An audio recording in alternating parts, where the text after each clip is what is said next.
Present. Charles Perry. Present. Kyle Hagemeyer. Present. Ms. Paulette Traylor. Present. Ms. Nikita Lagway. Present. My name is Chad Jones. Thank you. At this time, I would like to turn it over to our money man, Garrett Mate. Yes, sir. Hey, Kyle, you said 5:30, it's 4:30. 4:30. Yes, thank you, Scott, for that correction. I even wrote 5:30. I tried. Okay, y'all ready for this? First budget workshop of the year? You ready for this? I'm ready. All right. Let's do it. The goal for today is to really, it's early. It's earlier in the year than we've typically done this, and so the goal for today is really to set the foundation of where we're at right now and to look at what we have to accomplish going into next year and what we have to, the hurdles we have to accomplish before going into next year's budget. So we're going to start off by looking at interim map data. No, I'm just kidding. No. We're going to look at our district budget assumptions. We're looking at property values. We're going to talk about some impacts of our local Montgomery County and some things we're dealing with on the funding side there. And then look at where we're currently at in 24-25 budget, and then discuss CAL fee and expenditures and revenues from there. And then we're going to round off talking about debt service, trying to save some money on interest and things along those lines. So looking at 25-26 budget assumptions, I know that y'all are used to seeing these numbers, but these are the foundations of what our revenue is based on from year to year. I know y'all are used to seeing enrollment. In my world, it's ADA. Everything's driven by ADA, average daily attendance. In the finance world, we refer to that as butts and seats. I don't know how PC that is, but that's what we refer to as ADA. And so, if you look back at 23-24, we're at 8150. This year, we're trending at 8509. And for next year, for preliminary numbers, I'm using 8750. It's a growth of 241 students. That is not quite what PASA has us at. I'm trying to be a little conservative on that end. And this is the question that every school district in the state is dealing with right now as far as ADA and projected for next year, and how, if something passes with vouchers, how it's going to affect that number. And really that is a worry, that's concern as far as if vouchers pass, is it going to affect our enrollment? Is it going to affect our ADA? And it is a concern because we are funded off of that number. When we look at our tax rate, we look at our current year, M&O is 0.6669, INS 0.368. I put this up there to really, we haven't received our preliminary property values yet. We will in late April. Based off of our current template, in current legislation, if we have similar property growth as we had last year and that we have had the last few years, this number is projected to be compressed up to another 5 cents. I didn't want to put that on here in case someone from the media reviewed this and they've copied that and said that that's our tax rate for next year. I didn't want to preliminary put that out before it was verified. But to let y'all know, I mean, it's potential for that to be compressed another 5 cents, which would put our total tax rate at under $1 for next year. So you're believing that the state will require that? That's been the case in the past. As far as the current legislation, with new legislation, I haven't heard of any impact that's going to change that. And when I use our current template and put in moderate growth, what we've had the last few years, it does compress it down another 5 cents. And so it's a very likely scenario, but we won't know that until we have property values and until they verify those in July is when we get that final number. So property values, we'll get those at the end of April, and once we have those, we'll start building projections off of those. This, I mainly put in here in case anybody's reviewing this outside of this. It is very early. These numbers are all projections, and frankly, they're going to change to a certain extent. I built probably 100 revenue projections trying to project out what the new legislation was going to do, and I had to make myself quit because it was all for naught, because it's going to change substantially depending on what they do. I'm getting texts from Brendan Crichton campaign saying they're gonna increase the homestead exemption, which drastically changes this. And depending on what they do with funding to our basic allotment, it's just going to vary so widely. So frankly, I ended up taking most of those out of here, and then we're just going to talk about them. I did want to talk about something that we are doing with in the district in relation to Montgomery County and our local tax collections. Every year in July and August, we get our verified or certified tax values. That is the county telling us this is your certified values, this is what you can anticipate collecting taxes on. We take that value, we apply our tax rate to it, and we build this. So that $46 million that we adopted in August, that was based off of our certified values. They sent our certified values, we apply our tax rate, or that 0.6669 to it, and we build that budget. That's the simplified version. I apply a simple version on my end, but that's where that number comes from. The issue the last few years has been that they have made significant adjustments after the fact. Some of that is natural, as far as if a lawsuit's filed on the property and they end up lowering the value, and that lowers the valuation of that property, and we collect less taxes based off of that. The issue that we're dealing with is not that, frankly, it's because of errors. My goal is to not disparage another public entity, but these are the facts that we're dealing with from a school district perspective. Have you heard anything different about that? Excessive value you've been talking about? Have you heard anything on that? As far as, there's two primary ones that are still in effect, and they did affect us this year. And so that's the two that are up on your screen right now, and then I'm gonna talk about how it impacts us. Okay. So the first one is one that this year where it was a double listing of one of our largest properties on our tax roll. And I do want to lead with, as far as this is not a school district responsibility as far as valuation and tax collection along those lines in Montgomery County. That's all done through the appraisal district and the tax collection. So this is not a function that the school district has a part in. But in our instance, there was a very large account that was duplicated on our roll. So essentially it was on there twice. It was one of the largest evaluations on our roll, $242 million, and it was essentially double listed. So at the end of the day, they corrected that and they took that off. So what that did was that reduced our taxable value on our roll, is that reduced the amount of taxes that we're going to bring in for Willis ISD. So in my world, I built my budget off of their one number, and then that number's coming down, and so it's going to affect our budget.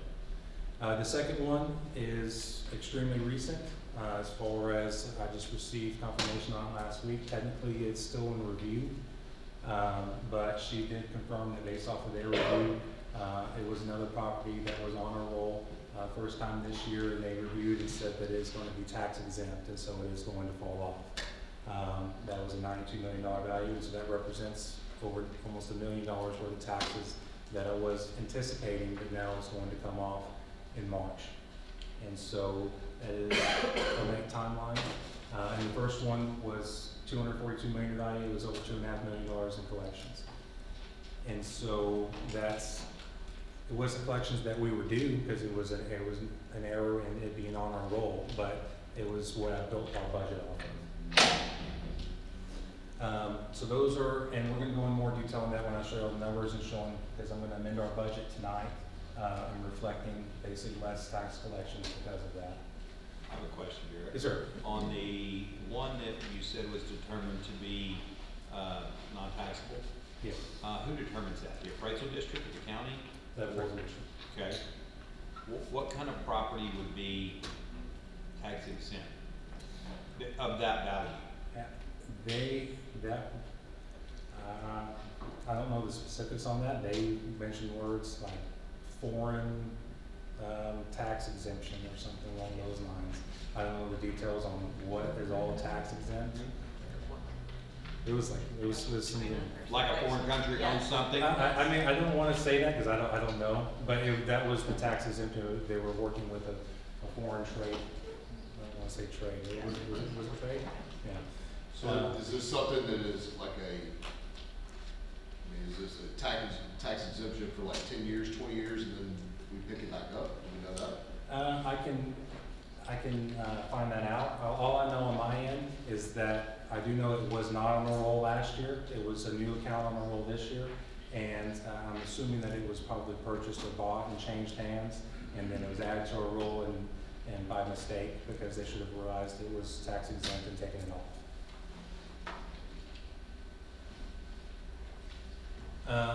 The second item I want to talk about is state property values. The state property value surveys, to be specific, and how it affects our funding locally. More detail here. I'll give you the technical speech, and then I'll tell you what it is. Essentially, they are looking to update a calculation related to frozen levies and the over 65 population. It was related to the increase, when they increased the homestead exemption to $100,000 last legislative cycle, and impacted our population over 65.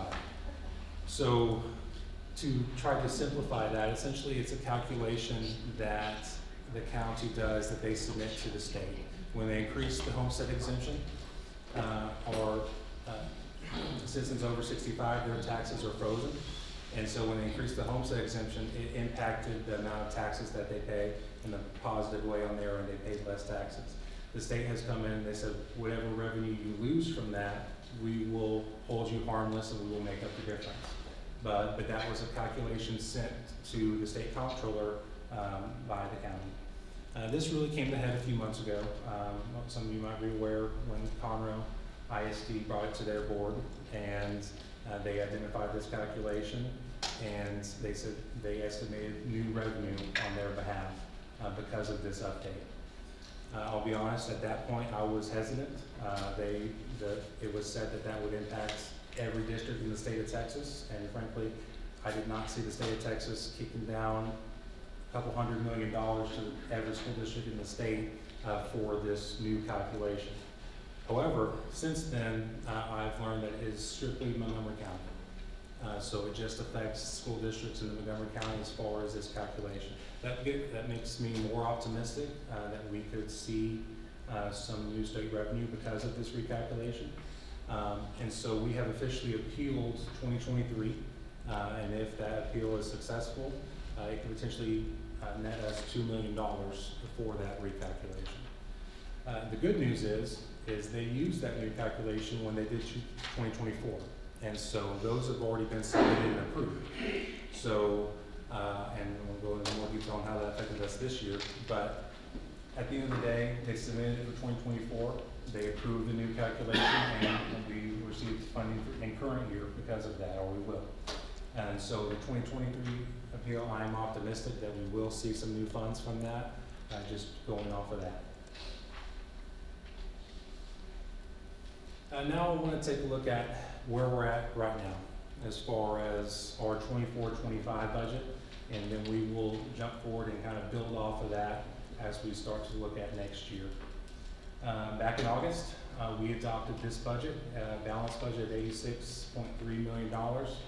This was based off of 8,400 ADA, so 8,400 students in average daily attendance.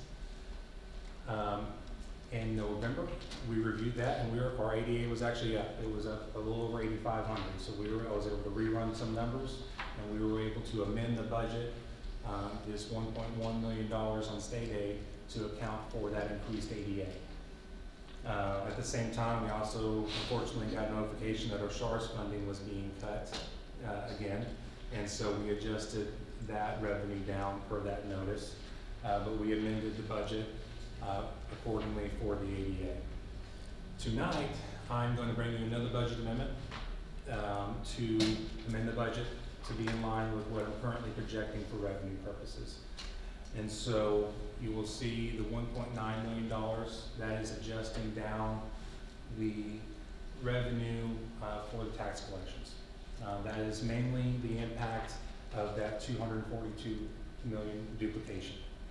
And so that is what I'm projecting our revenues for the end of the year, based off of that new calculation. This does not include the second one, unfortunately, because we just received that confirmation last week, and this was already in the board book, and it wasn't time to update it.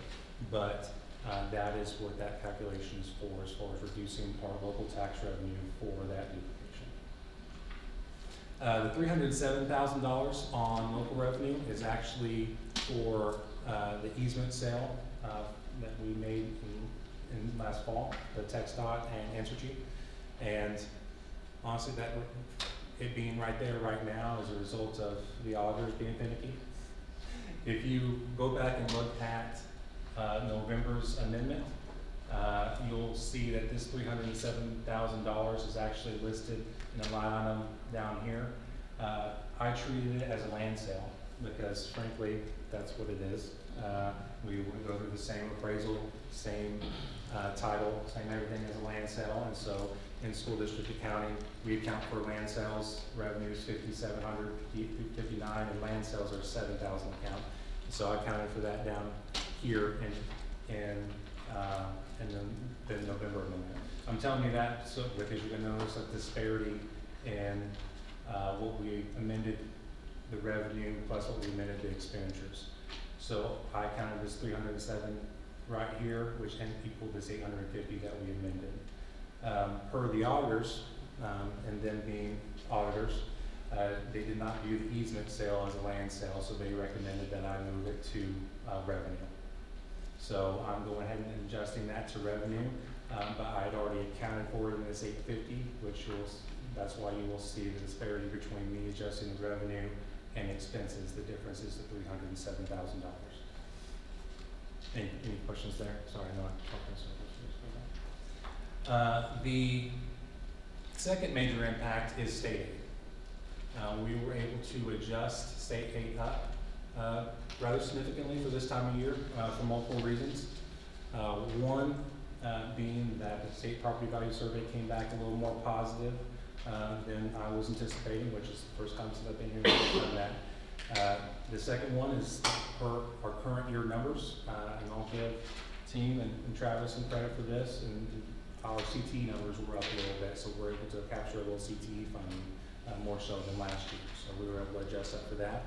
But the biggest impact to state aid is a result of that recalculation for the state property values. So they used that different calculation for the over 65 that was approved in 2024, and that resulted in more funding in current year. And so that's why I'm optimistic on the 2023 and to recoup that about $2 million because that is included in this number, and they're projecting us to get that in current year. But that is the reasoning behind the big adjustment in state aid. The TRS on behalf, and I'll go on in a little more detail on the next slide on that. That is another auditor recommendation. I'm talking with them, going through our final audit in January. They recommended, in looking at TRS on behalf, that we use a more conservative calculation. What TRS on behalf is just a reporting figure that we report to the state. Is essentially, we have to account for on our books what the state pays into TRS on our behalf as a district for our employees. And so we record it as a revenue and money coming in, and record it as an expense. However, no money comes in and no money goes out. It's strictly on our books. And so my response to her was, I'll be as conservative as you want me to, because it doesn't affect us in any way. It's just a number on our books that we will report. So I put this snippet in here. This is the budget amendment going to y'all later tonight. I can go over it right now real quick, and it'll save us some time later this evening. But essentially, it is what I just went over, is adjusting our local revenue down for the reduction in local tax collections, and then adjusting the state aid up, net 3.7, and I separate it out for viewing purposes, the TRS on behalf on a separate line item, just to separate that out and make it see, so you can see that it's separate from our actual operating. So on the expenditure side, what I was able to do is I can project us more funding for this year.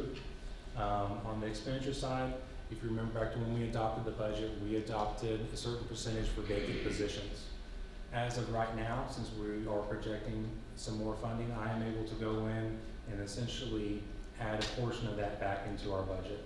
For that, we account for about 2%, about $2 million for vacant positions, so I'm able to build that back into our budget. What that's going to do is allow us more operating room as we get into May and June and July, and I'm able to see where we're going to end our year. We can see if we can tackle some things this summer. I know there's conversations about White Fleet and there's always conversation about what we need to accomplish over the summer and update, and so that will give us some more room to operate as we get into the summer months. So that is the budget amendment for tonight. It'll be later on the agenda. Is there any questions specifically about this piece?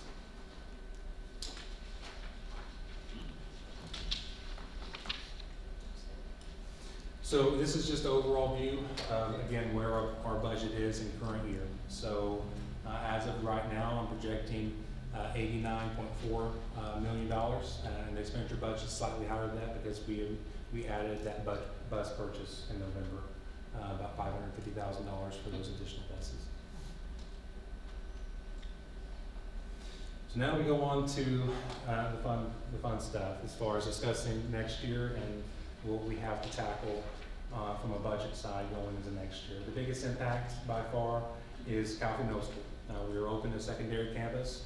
I have never personally opened a secondary campus in the district I've been in. We did Lagway here. Secondary campus is a different animal as far as the costs associated with it. We are currently reviewing personnel as far as additional positions versus what we can transfer, versus what will be new. There will be a small stipend impact for teachers on staff on that campus to manage those programs that require stipends. And then there's the operational side as far as utilities and insurance, the campus budget on operating additional secondary campus. There's also district programs, athletics, fine arts, and CTE that we have to consider. As we break that down, I will add that this is just a preliminary review. This is me trying to wrap my head around everything that we have to add and trying to start to build numbers off of it. I will note that it is very preliminary. We are reviewing these heavily right now, specifically the teachers and the special education piece, to see what is needed and what will have to be added. But this just gives you a glimpse of this is essentially the structure that we have at our other middle schools and what will need to be added for Calfee Middle School as far as principal, for office staff, everything associated with that. Child nutrition operates in its own fund, but we will need to hire some managers for child nutrition, custodial facility, and technology. And the biggest piece is the teachers and special education. If we put some numbers to that, I use averages based off of our current positions that we have in place now. As for the office staff, custodial facility, technology, again, the biggest piece is teachers. As of today, they were working on, remember back in February, we set the zones for Calfee. We have established an estimated projection for students for Calfee, as far as number of students for Calfee. And we are working on building the master scheduling right now that will help us establish the number of teachers that we need. Me, just trying to wrap my head around the number. I've plugged in 25. That seems to be the median. I know John is working on that to iron that out. And my goal, and I know their goal and everyone's goal is for that to be less. But to wrap a budgetary number about it at this point, I'm using 25, and then a special education block of $500,000. I base that off of Brabham and the special ed block that we have there. Again, based off of shifting of students, we're going to look at, and specifically within the special ed population, shifting personnel from Brabham and over, but there will have to be some additions as well. So we're looking at a potential budgetary impact of $3.6 million for Calfee for the instructional and office personnel. Again, my hope and I think the reality is that's a high number. We're going to work on whittling that down. But the point in presenting this tonight is to show overview of what we're having to tackle as we build the budget for next year. Child nutrition, again, separate budget, but just for adding the 6 personnel on that campus, which would mirror Bradley and Lucas, a little over $200,000, and then we will need to add an SRO for Calhoun Middle School. If we look at utilities, this is based off of Bradley is most close in size to Calhoun, and so based off an average of Bradley, looking at Lynn Lucas some as well. But electricity projected cost versus water, sewer, gas, and waste, a little over $230,000 for utilities. Insurance, I plugged in this based off of adding the property value of Calhoun Middle School to our insurance policy and premium, and used our current rates to project the addition of $112,000 to those costs. We're working, actually, Kelly's working right now on getting bids for insurance for next year. Running along with a lot of the same things as we did last year, that TASB is most likely still, no one's able to compete with TASB's current rates, and so we're having trouble getting bids on that end. But we are going to be doing that renewal in July and ironing out this number as well. And then programs, as far as athletic and fine arts, this is strictly based off of the budgets that are currently allocated within those programs for each middle school. So Lynn Lucas and Bravo, and for their athletic budgets and their fine arts budgets. Garrett, Yes. on the programs, wouldn't you expect it to be lower the first year since we're providing all brand new stuff? I mean, These specific budgets are operating budgets. I mean, this comes out of Trent's allocation and Ken's allocation as far as fine arts and athletics on what they allocate to those programs to operate every year. So it's not necessarily buying all the equipment year to year, it's the supplies to keep it going.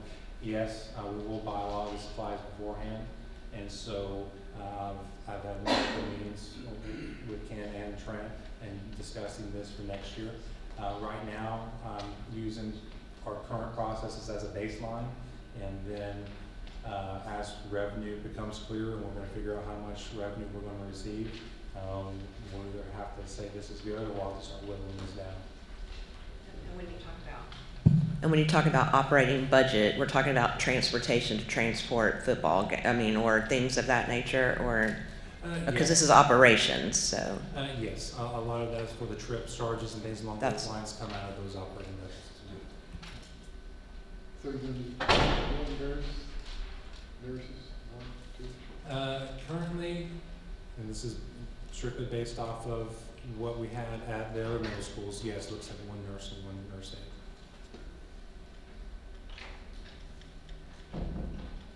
So for that number, it was a little over $447,000 just for operating. Again, this is very early. I'm gonna be tightening these up and letting these down and getting these more accurate as we go over the next 5 months before we adopt in August. But this is showing you just the cost associated with opening in a secondary campus.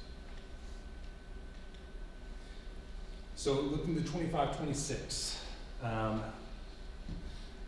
expenditures, and this is looking at expenses as far as a snapshot as of right now. This is based off of the personnel that we have hired without CalFE, that's in our system right now. If I was to adopt our budget based off of operating expenses right now, this would be similar to what it would look like, based off of every person, all personnel as of this moment.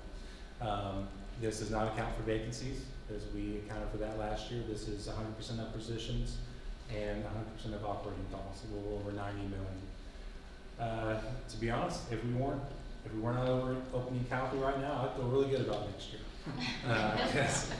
Because based off of this and based off of the new funding that we're set to, or it looks like we're going to receive, based off of an enrollment growth, I would feel very good about where we're at right now. But the reality is that we're a growing district and that we're having to add another campus, and so we have to look at adding that in.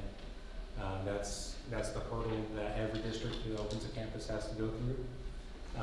Again, these are very preliminary numbers, but we're looking at adding about $4 million for CalFE. And then after that, we have to look at new personnel and we have to look at compensation. And those are the 4 main building blocks going into next year. If we look at new personnel, this is just a snapshot to show you what we did last year. This was significant. We made significant gains in the personnel last year, and primarily in the regular and bilingual teacher category. But we added 2.9 million new positions last year. Later on tonight, you're going to hear from CASB HR Review. They are going to show y'all projections and recommendations based off our current staffing, and they're going to show y'all recommendations on what we can do for next year based off of their review. Again, it is important to note that those are recommendations. We're going to have to review those, review which one of how those apply to us and how those make sense, and see what is needed and see what's feasible to be able to accomplish within our budget. And then we're going to have to look at compensation. Obviously, that's a huge topic every year. Based off of what I'm hearing in new legislation, there is going to be funding tied, there's going to be requirements tied to compensation. They're going to give us, right now I'm hearing $220 to the basic allotment, but they're going to require 40% of that, if that were to pass, 40% of that would have to be used on compensation. And so, based off of, I would like to receive more clarity on that, and I'm hoping to receive more clarity on that and to see what we're required to do, so then we can make a decision on what we are going to do. I think I have that, actually a few more slides, I'll go back to that one. But this is a current snapshot of what's currently proposed for legislation purposes. We have HB2, which, like I mentioned, increases the basic allotment from 6160 to 6380. Again, these are all proposed. I'm hearing some contention to where, worst case scenario, this is not approved until fall or late summer, and at that point we wouldn't know what our funding looks like, and we'll be adopting our budget without knowing what funding looks like. We've been in that position before, and I hope that's not the case, but that's some of the things I'm hearing right now. And HB2, again, it mandates 40% of that increase be used for teacher raises, and it also increases our SPED allotment. That's honestly the biggest question mark for me right now. The 220, I can fill in the template and I can calculate what we'll receive based off of that. The SPED allotment, it's a question mark right now as far as what that increase would be and how much funding we would gain right now. The reason that they're looking at specifically at SPED is because SPED is significantly underfunded throughout the state. We have our SPED allotment from the state and our required spend of what we're required to spend of that, and we're spending double what their state is requiring of us to spend. And that's typical throughout most school districts throughout the state. And so whatever they increase that SPED allotment for will help us close that gap.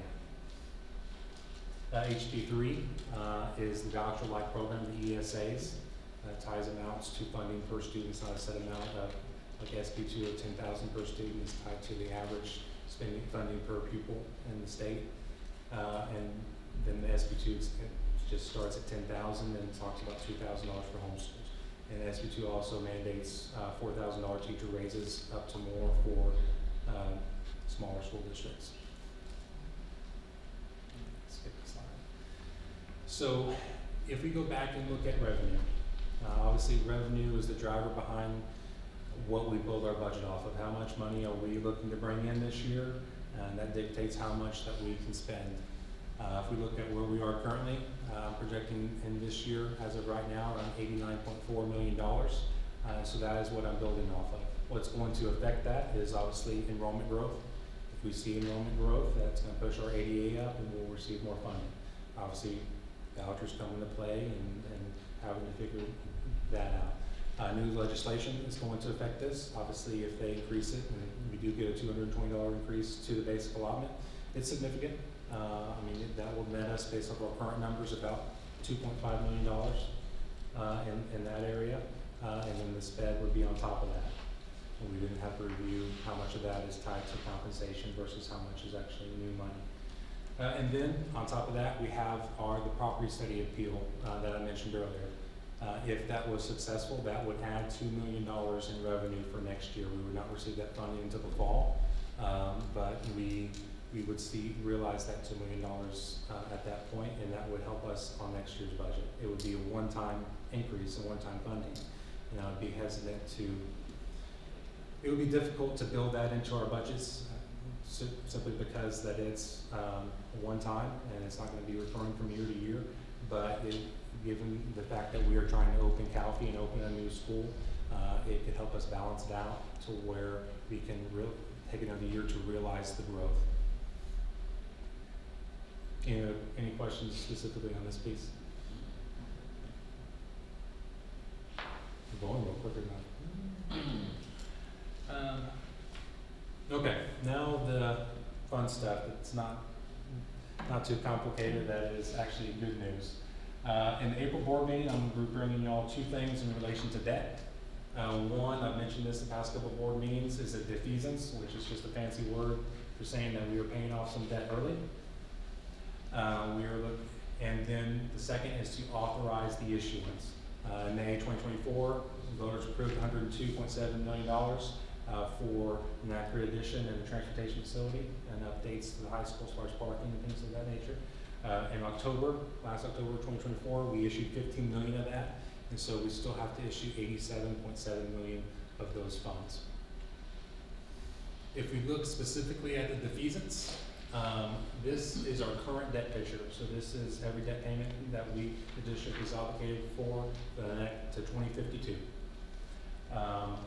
The task with the defeasance and figuring out what to pay early was to review this and see what bonds were eligible for repayment or for early payoff and what would save us the most interest.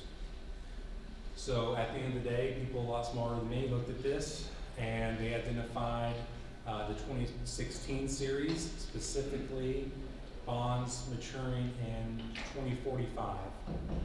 So we are targeting about $4 million worth of those bonds to pay off early. What that does, and I'll show you what that will look like. This is our current payment schedule for the specific targeted bonds. If we did not pay off anything early, if we continued over the next 20 years as normal, this is what we would pay. And so we would pay $7.2 million for those bonds over the next 20 years. So by paying this off early, we are saving 20 years worth of interest payments. And so by paying the $4 million, we are saving about $3.1 million in interest. And so I'm excited that we're in a position to do that and clear that off of our book. So it's a positive position to be in. Absolutely, it does a great job. So we will take that to y'all in the April board meeting, and right now we're targeting May to close on that. The next is the issuance. Again, this is the 102.7 that they approved in May 2024. We essentially have two options. We can issue the entire remaining this summer of 2025. I've discussed with Bob as far as cash flow needs for these projects, being transportation facility and ninth grade center. And I've discussed with our financial advisor our options as far as what we have in splitting that payment up. What splitting that payment up does for us, it gives us the flexibility to look in 2026 and look and see if we're going to have another bond election in 2026 or 2027. We can look at structuring the debt in 2026 to accommodate that. And so it gives us more flexibility on that side. Also, if the trend continues where interest rates continue to fall, like they're projected to, we would potentially save interest if we sold half now, 45 million now this summer, and the remaining in summer of 2026. There could potentially be interest savings there if we were to be able to sell those bonds at a lower interest rate. And also avoids the lovely word arbitrage that I've spoken of in the past. And at the end of the day, the IRS doesn't want you earning more money than what you're paying on the bonds, and if we spread it out and we have those funds on hand for less amount of time, that avoids that whole conflict as well. So at the end of the day, my recommendation would be option 2 as far as separating that out. Talking with Bob, there's going to be no issues with cash flow based off of that. We're going to be starting the ninth grade edition this fall. The major construction won't happen until summer 2026, and the 45 million will cover that, and then we'll cover the transportation facility being finished by summer of 2026. So So that would be my recommendation, most likely recommendation going to y'all in April. Any questions on that end? Kind of going to do this. Any other questions? Then we'll want to go back and review any specific piece. I think it's so early right now. I like what we're talking about, but there's a lot of things in movement right now. Yeah. Next year's budget, I'm not gonna shortcut, it's gonna be tough as far as opening Calfee and figuring that piece out and trying to figure out, compensation is obviously and always a priority to figure out teacher raises and staff raises. But at the end of the day, we're dealing with the same things that all the districts are dealing with increased cost and trying to accommodate that. I'm hopeful that the new funding will play out, and that we can get to where we can balance the budget. That's always my goal. If we go back and look specifically at this piece, I mean, right now, our revenue's just under $90 million, $89.5 million. Again, without Calfee, we could, and the new funding in place, we could easily get to a point to balance the budget next year. But adding Calfee in and tackling the needs that we need to, we're going to have to be strategic with this budget to get to balance. And I'm hoping to have more clarity on the funding piece, because that's the main driver on this, by the next budget workshop in June, to where I can give you all some specific projections on revenue, where I can have a state aid projection in my hope to be able to say this is how much I can relatively confidently say that this is the revenue you will receive, and then we can start building off of that. But this is the building blocks as far as on the expenditure side that we can outline right now. Is the state still giving us 1,000 per student when we open a new school on our ADA the first year? Yes, and so that is called the NIFA allotment, new instructional facility allotment. We will apply for that in July, and yes, and yes. If we have any growth in the second year, they'll pay us 1,000 for growth, right? Yes, and so it starts at $1,000 per student for the first year, and depending on how many applications they have, that number has gone down in the past. But I'm hoping to recover about $700,000 that first year. That's the good thing. The bad thing is I'm already accounting for that. Oh, okay. So, okay. But so that's already my current numbers. But and so I see multiple pathways to try to get to a balanced budget. We're hoping to get clear on the Calfee numbers, boil this down, and get more accurate numbers based off of what positions will actually be new positions. I know they had a meeting today on the master scheduler to try to establish what's going to be needed as in new. And then we can start tightening these numbers up. Obviously, in this last adopted budget, we accounted for vacant positions. It's not realistic that we're, in the past, we built budgets based off of 100% of the personnel being here 100% of the time. That's not necessarily the reality, and we accounted for that this year. This number does not include that, and I can start building that in as well, as far as to reduce that budget number. And then we can look at strategies beyond that. But at the end of the day, it's going to be dependent on the revenue that we receive and that new legislation.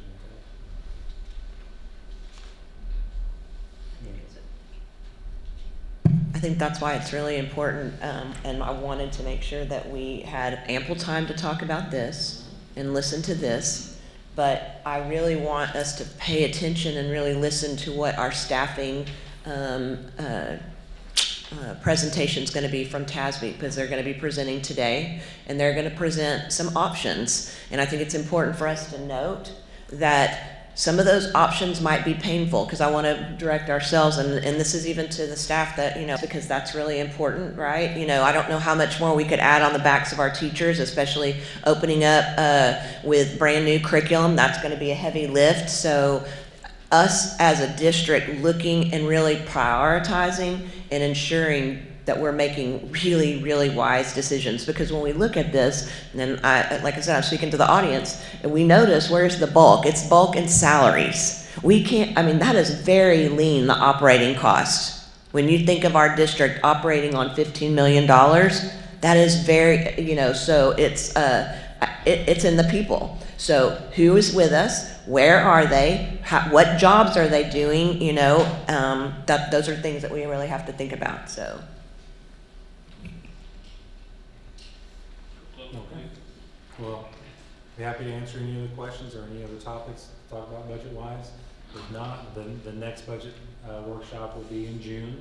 And again, hoping to have some clarification at that point to where we can dive into the numbers and hopefully some scenarios on what we can accomplish. Again, on the compensation side, I know last year that we tried to do that earlier. That's a conversation we can have. We've been taking some risk along those lines because frankly, we won't know what we're getting yet, and we won't know what's going to be required of us to do, depending on if the Senate bill or the House bill. There's going to be different requirements on the compensation tied to that, and so I would like to see what that's going to be before we bring out. We can certainly have that conversation. Does your budget factor in the 5 cents that you're expecting for us to have to cut back? Not yet, as far as the way that school funding works, as far as if they compress us that 5 cents, theoretically, the state should make up the difference. And it just kind of shifts the funding from the local taxes to the state revenue. And so it's not gonna be a net loss in funding with that compression. It would just shift the funding from local to state.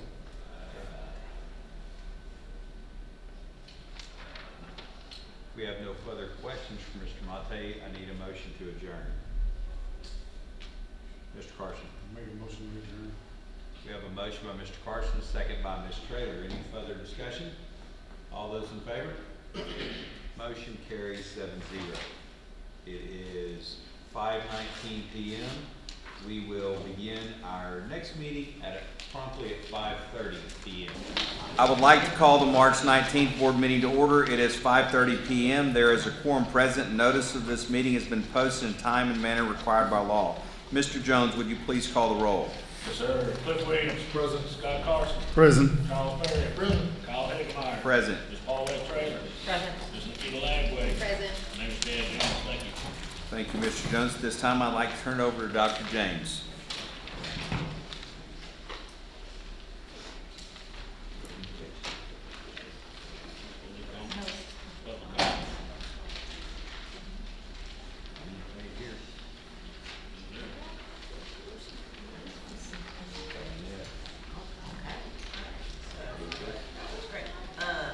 At this time, if I could have, we have Lagway Cannon Elementary are doing our recognitions and pledges and so forth. So if I could please have Ms. Paulson come up, principal. Thank you. Good evening, President Hagemeyer, Dr. James, Board of Trustees, and Ms. DeLosa. I am pleased to introduce second grader at Cannon Elementary, Aubrey Frazier, who will say the Pledge of Allegiance.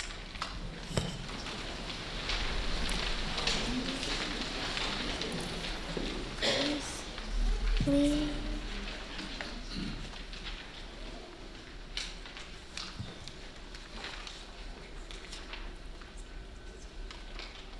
Please stand for the Pledge of Allegiance. I pledge allegiance to the flag of the United States of America and to the republic for which it stands, one nation, under God, indivisible, with liberty and justice for all. Please stand for the Texas Pledge. I honor the Texas flag. I pledge allegiance to thee, Texas, one state, under God, one and indivisible. Please be seated. And now I would like to introduce fifth grader Alexander Acevedo, who will say the prayer.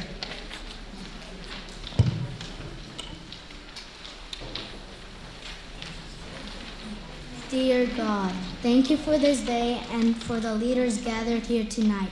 We ask for your guidance and wisdom as they make decisions that impact our school, teachers, and friends. Please protect and bless our school board staff and students. Fill their hearts with grace, patience, and kindness. so that every choice is made with love and fairness. Help us all to work together to make our school a place where everyone feels safe, valued, and encouraged to grow. We are grateful for the dedication of our teachers and leaders, and we ask that you continue to guide them in all they do. In Jesus' name we pray. Amen. Amen. Great job.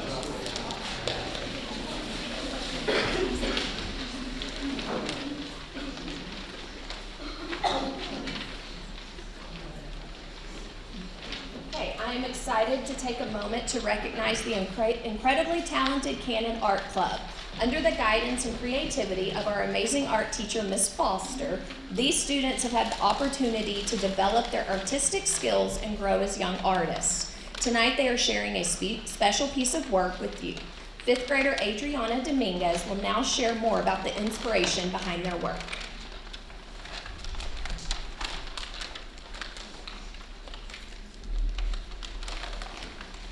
The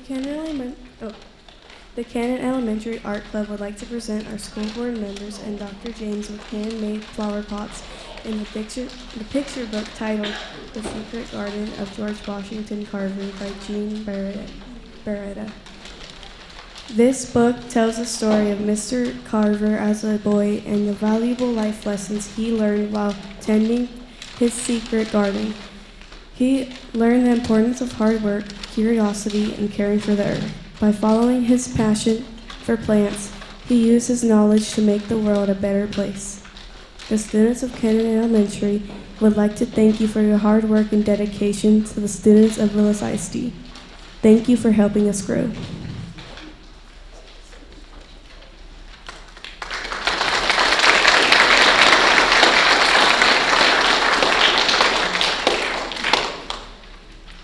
The gifts inside of the bags were handmade by the art club students. They are clay pots that hold flowers, and the inspiration was from this book, which is also included in the bag for each of you. So now it is my honor to introduce Cannon Student of the Month, who's also in the art club. This is May Pelea. May exemplifies empathy, one of our Cannon character traits. She's always attuned to the feelings of those around her. Her kindness and compassion shine through in everything she does, as she goes out of her way to support and uplift others. With a smile that radiates positivity and warmth, as you can see, she brightens every room she enters. A true leader on our campus, she sets an example of kindness, empathy, and excellence every day, and Cannon is truly blessed to have her. So congratulations.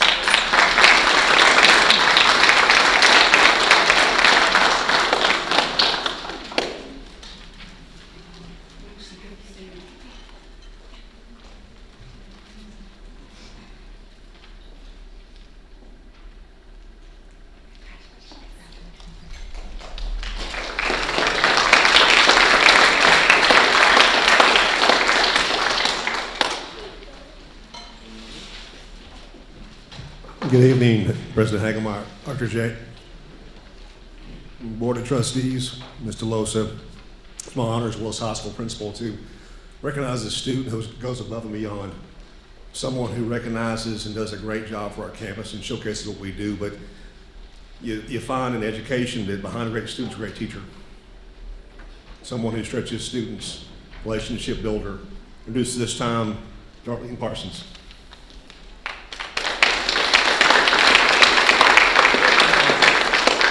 Today we gathered to celebrate the extraordinary student who embodies the spirit of dedication, leadership, and enthusiasm at Willis High School. Kristen is not just a remarkable individual academically, but also a shining example of what it means to be a well-rounded student.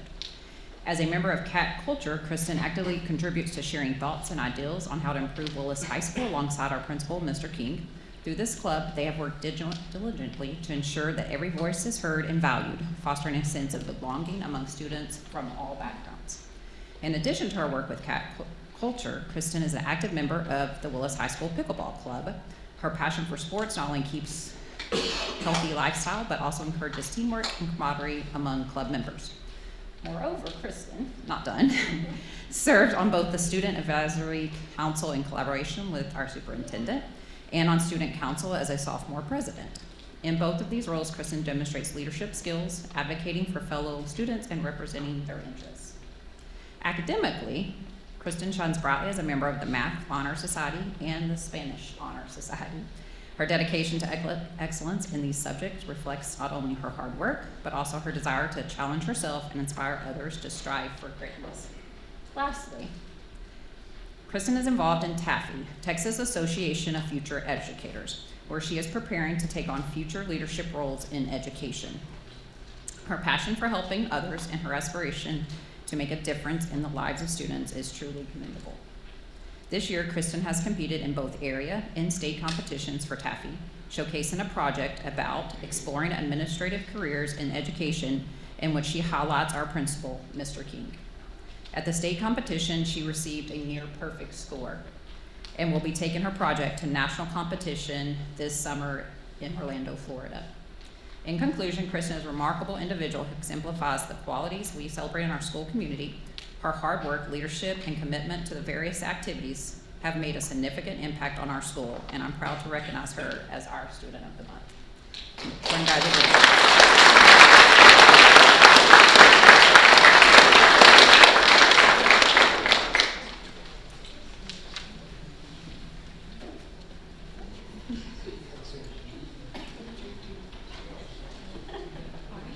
Two steps this way.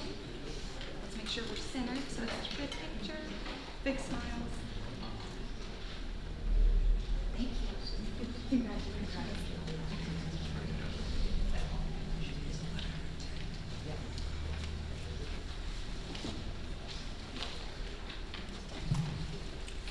Good evening, Mr. President, Dr. James, board members, Ms. Delosa. Clearly, there are awesome things happening still, and again, in the fine arts programs in Willis ISD from our art clubs. Also, our middle school choirs went to UIL with the highest number of students participating, the highest number of ensembles since 2019. All of them receiving superior or excellent ratings from my testing friends. That's masters or meets for both of those assessments. Our one-act play from Willis High School has advanced to the second level in their competition. I invite everyone tomorrow at 11 a.m. to go see the Drama Cats perform over at the high school. However, tonight I'm here to recognize two young men with you who have not only matched their level of competition from last year, but exceeded their personal best in the TMEA audition process. So earning a spot in the all-region band for a second year in a row, as well as earning a spot as a pre-area candidate, please join me in congratulating Mr. Joshua Grush.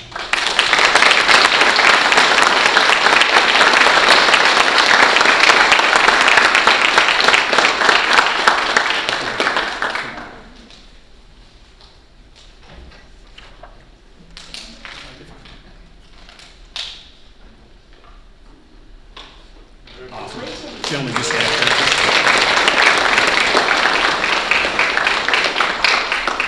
And next up, earning for the second time a prestigious spot in the TMEA All-State Band and Orchestra, as well as the supreme achievement of being the #1 ranked piccolo player in the entire state of Texas. Please join me in congratulating Mr. Drew Walker.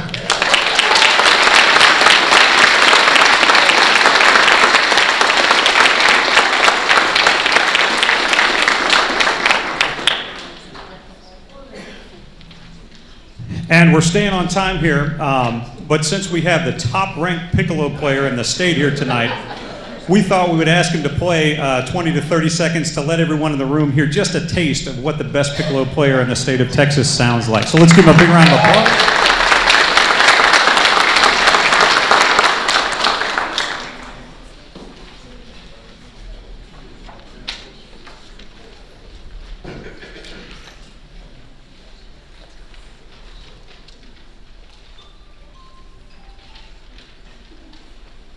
Take it away, Drew.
Congratulations, guys. And once again, and as always, thank you so much for your support of the fine arts in the district. Thank you. Okay, at this time, we are going to honor our Paws of Pride recipients for the month of March. So we have 2 recipients this month. I'm going to ask them both to come up and receive their certificate, and then we'll grab a picture. So we have, oh, and Paws of Pride, just so everybody knows, the P is passionate, R is responsive, I is innovative, D is dynamic, and E is empathetic. So our 2 recipients this month are Charla High from Brabham Middle School and Melissa Flores from Lynn Lucas Middle School. Come on up, ladies.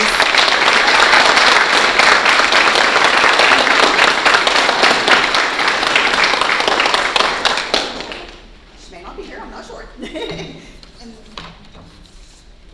do you want to come down? You can. Okay, sure. Yeah. Congratulations. Oh, yeah. Yes, that's cool. Come on. Didn't even see where he was. I was just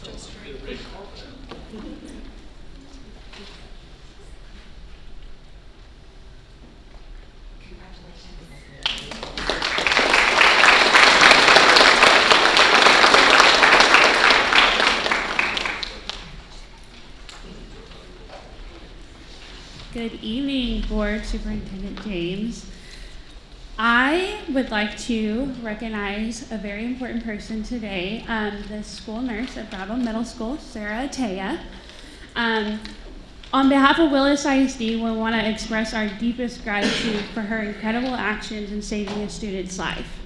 Her quick thinking, calm demeanor, and expert direction in a critical moment made all the difference. Without her intervention, the outcome could have been so much different. She is truly a hero, and we are fortunate to have her as a member of Willis ISD. Absolutely.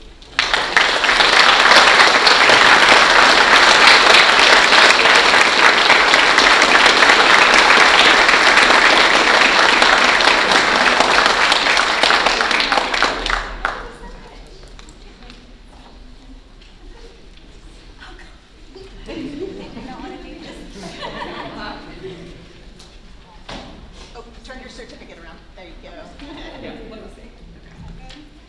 Yeah. Congratulations.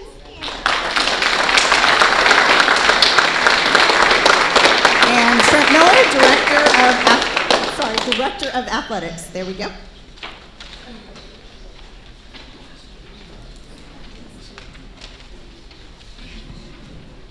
Good evening, members of the board, Dr. James, Ms. DeLosa. We are here tonight to recognize some athletes in our swim team, our girls basketball team, and our boys basketball team. As you are all aware, there are phenomenal things going on in the athletic department at Willis ISD from 7th grade all the way through varsity sports. I am so honored to be a part of the athletic department, be a part of Willis ISD, and our kids are doing amazing things. Tonight we're going to introduce and recognize members of our regional qualifiers swim team, all district nominees in our girls basketball team, as well as our boys basketball team. We're also going to honor the historic run of our boys basketball team, making it to the 3rd round of the playoffs, being by-district champs and area champs. So at this time, I'm going to bring up Coach Lewis to introduce our swimmers.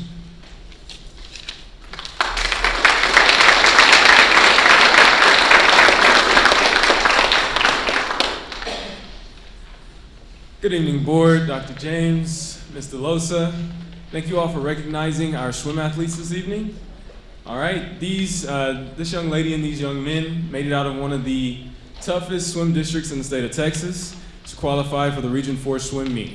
All right, I'm gonna call them up. Once everyone gets up here, then we can applaud. All right, save your applause for after that. I have Kendall Rick, Gavin Flowers, Aaron Barker, Hunter Wren, Zachary Smythe, and Langston Ramsden.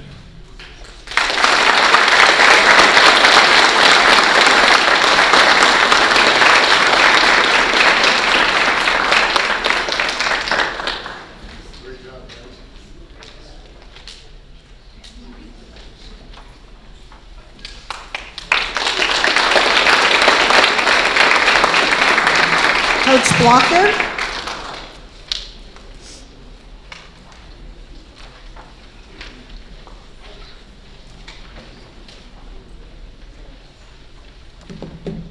Good evening, board, Dr. James and Mr. DeLosa.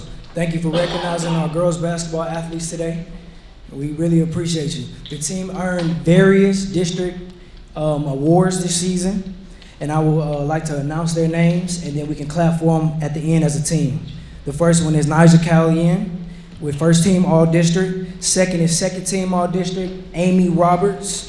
Third is Alexi Ford and Heaven Sims with honorable mention. Then we have academic all district with Hannah Sees, Rebecca Vaughn, Megan Pierce, Nigel Callien, and Amy Roberts.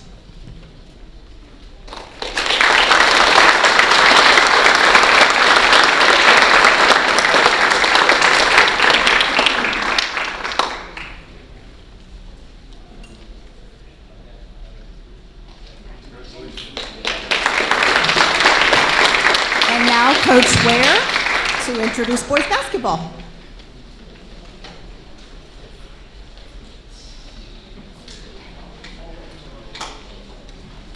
Hello, and good evening, board, Dr. James, Dr. Melosa. First of all, I would like to recognize our varsity boys basketball team this evening that earned the by-district area championship and also the season as the 6A Region 2 regional semifinalist team. Something that was accomplished here that hadn't been done in 45 years, and I thought that was a very, very great feat for us.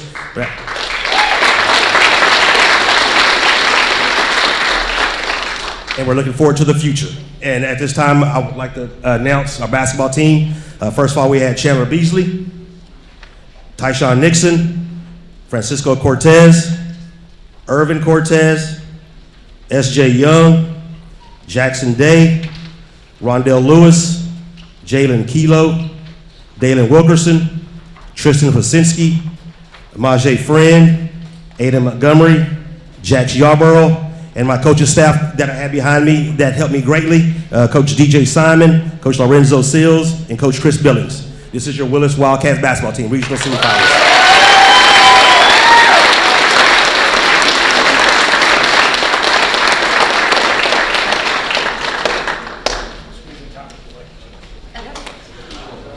Squeeze tight like you like each other.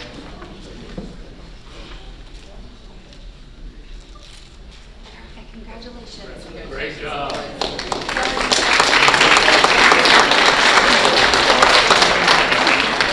And that wraps up our recognitions. If we need to give parents a minute or two, if you're wanting to leave, you may at this time, or you can stay for the board meeting.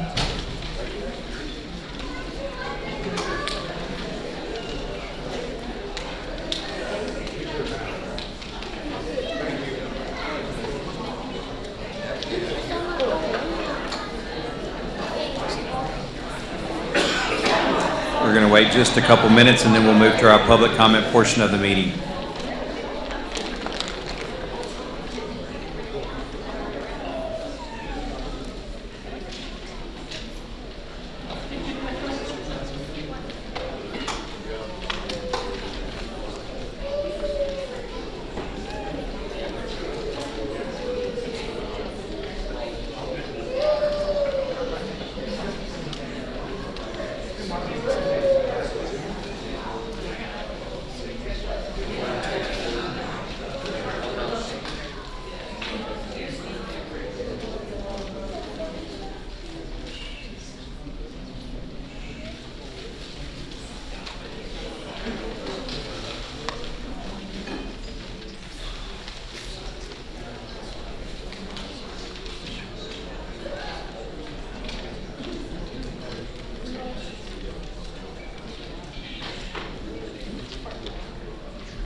The board will now hear comments from the audience only during the public comment portion of the meeting. The public comment portion of the meeting will be no more than 30 minutes total. Each speaker will be allowed a maximum of 3 minutes to address the board.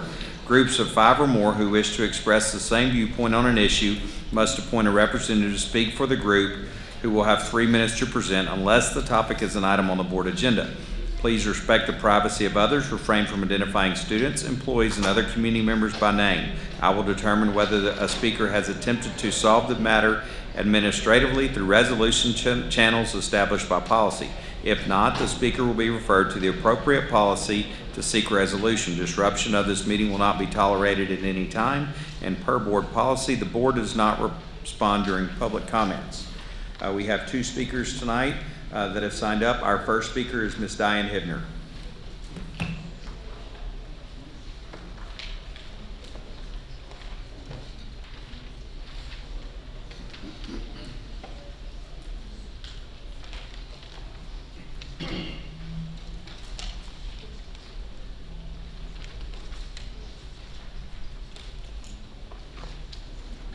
I will be discussing 2 agenda items this evening. The first one is 1X-E and the other is 1X-S.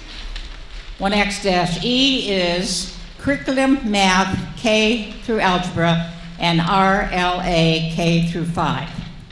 As a former educator and current active community member of WISD, I am extremely interested in the direction of the district regarding curriculum. After attending the presentations and review of the materials, in fact, I was here so many times that I don't even have to show my ID anymore. They have the my curriculum, my badge ready for me when I walk in the door, okay? And the math and RLA, which is Reading Language Arts curriculum, under my consideration by WSD. I am wholeheartedly endorsing the STEM Scopes curriculum for math and the Savas curriculum for RLA. They both offer the teacher an exceptional guide of material process and methods of instruction, enhancing activities and student evaluation. In fact, I wish I had this when I was teaching. The student will receive challenging, exciting, and relevant instruction back to the basics, will no doubt lead to enhanced learning. Last year, the district chose STEM Scopes for the science curriculum. The results have been very positive for the students and the teachers. It only makes sense for the correlation of science and math to pursue the same curriculum. And as you can see, these are still available down there for people to look at, the STEM Scopes, the teacher edition, and the student edition. I find the Savas model for RLA to be exciting for students and teachers. Reading and writing can be fun again as we succeed in reaching our expectations. Let's do it. STEM Scopes for math and Savas for RLA. Critical thinking skills can still once again become a part of our curriculum. In fact, the Savas has a Spanish edition and as well, and that will be very advantageous, I think, to our district. The second item is Montgomery County Appraisal Director. After much research, review, and discussion with members of our community, I would like you to consider Jerry A. Nash and or Casey Olson for a position on the Board of Directors for the Montgomery County Central Appraisal District. The other candidates are either incumbents who need to be replaced since we need new blood with new insight and vision for our growing community, whereas the other candidates are affiliated with political organizations that have demonstrated tunnel vision, lack of consideration for discourse or discussion, and a Ms. hunger Hibner, for that's 3 power. minutes. Got it. Our next speaker is Scott Baker.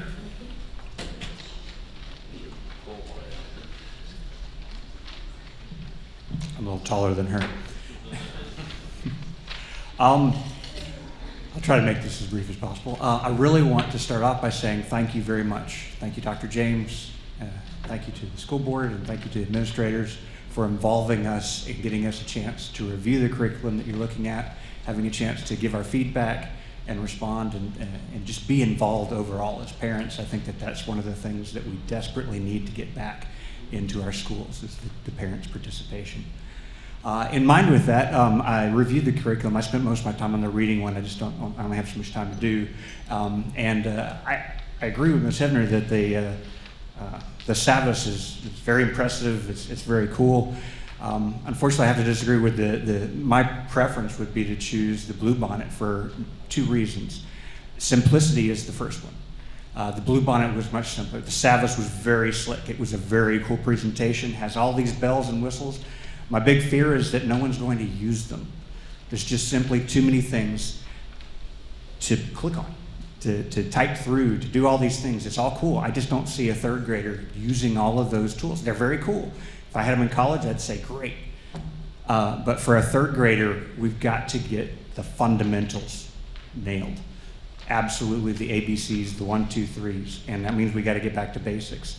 The thing I like about the Bluebonnet is also that it's print, and it includes money for us to print it, because frankly, our kids have plenty of screen time. I don't think anybody in this room would argue that our kids don't have plenty of screen time. They need, especially young kids, for cognitive development, they need tactile experiences. They need to print things out, work with pen and paper, and learn the fundamentals. And the beautiful thing about it is that piece of paper, it doesn't require Wi-Fi, it doesn't require a login, it doesn't require any of that, and you can send it home and a parent can sit down and review that with their student. I think that's important. I appreciate your time. Thank you. Thank you both for taking the time to come this evening. Item 5, standing informational and ad hoc items. Item A, safety report. Good evening, Board and Dr. James and Ms. DeLosa. I had the March safety updates for Willis ISD. Willis ISD recently participated in the cybersecurity tabletop exercise in collaboration with the U.S. Department of Homeland Security. This exercise provided us valuable feedback on our cybersecurity processes and procedures, and we are committed to continuously improving the safety and security of our staff and students, ensuring a safe learning environment for all. This is the plan from the Texas School Safety Center that we were required to do this year, and so we have now exercised that plan and have gone back and revised it and made it even better.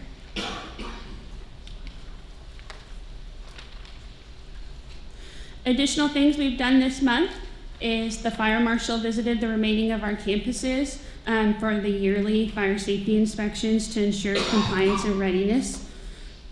We had our 911 test calls and phone audits, so we conducted a series of test calls and phone audits to ensure all communication systems were functioning properly in the event of an emergency.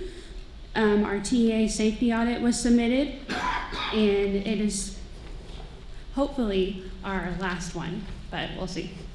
Biannual campus maintenance checks were done. This is a new requirement from the state. They are mainly being done by our SROs because it is a main SRO function that they're asking SRO related questions in the maintenance check. The wording and the title of this check is confusing, but it's our SROs are doing them. And then our summer safety PD is scheduled. Professional development sessions focused on safety will be held this summer, equipping our staff with the latest knowledge and strategies to maintain a safe school environment. Any questions? On the fire marshal visits and the audits, I'm assuming we passed the visit and then the audits from what y'all saw? We did have some findings that we are working with our departments to remedy those. We have 30 days, and then we'll be issued our pass once we have remedied those situations. On fire marshal? Fire marshal. Yeah. So you're working to fix those now? Is that what you said?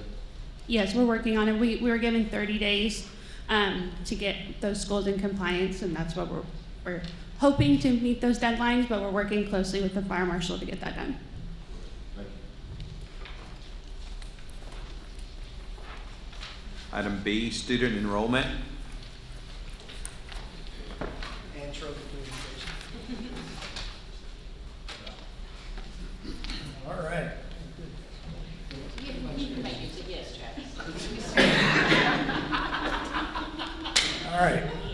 All right, good evening, members of the school board, Dr. James, Ms. DeLosa.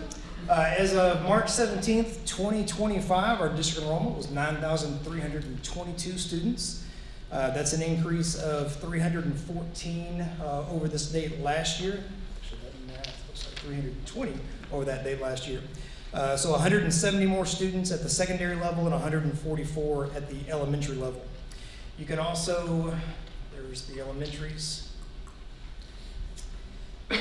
And you can also see the attendance percentages for the month of February. Unfortunately, we don't see a lot of gains from February of 24 to February of 25, but I can say that 5 of our campuses did improve their attendance just from the January of 25 to February of 25. I'd like to thank our principals for continuing to use incentives and promoting attendance on our campuses as we see those 5 improve. So like I said, 5 campuses did go up, but the winner of the Momentum Maker Attendance Award for the month of February with a 2.2% increase in their attendance just in 1 month, Parmley Elementary School. Congratulations.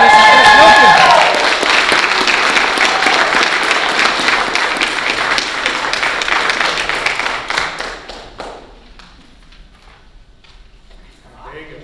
I'll come see you in a month. Item C, financial bill payment, bond summary.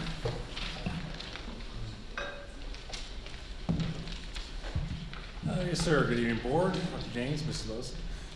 Just in case you didn't have Oscillus finances in the budget workshop earlier, I'm here tonight to present the finances for the month of February.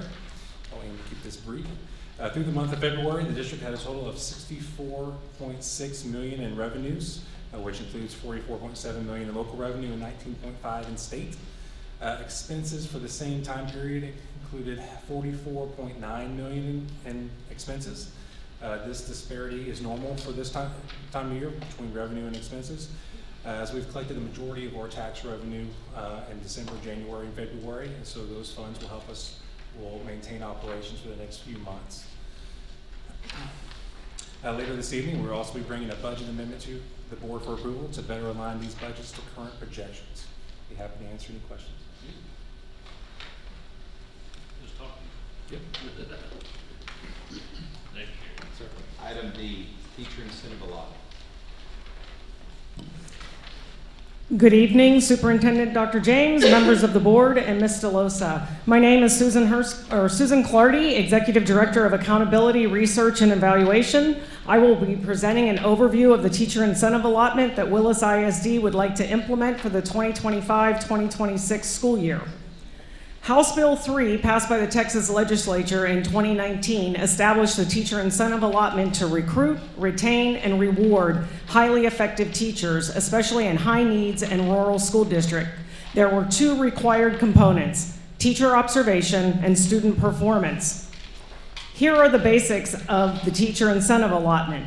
Eligible teachers can achieve 1 of 3 designation levels: recognized, which is the top 30% of teachers in Texas; exemplary, the top 20% of teachers in Texas; masters, the top 5% of teachers in Texas. Teachers earning these designations can be awarded between $3,000 and $32,000 annually for 5 years. The amount awarded depends on designation level achieved and the high need status of each campus based on the number of economically disadvantaged students and the campus rural status.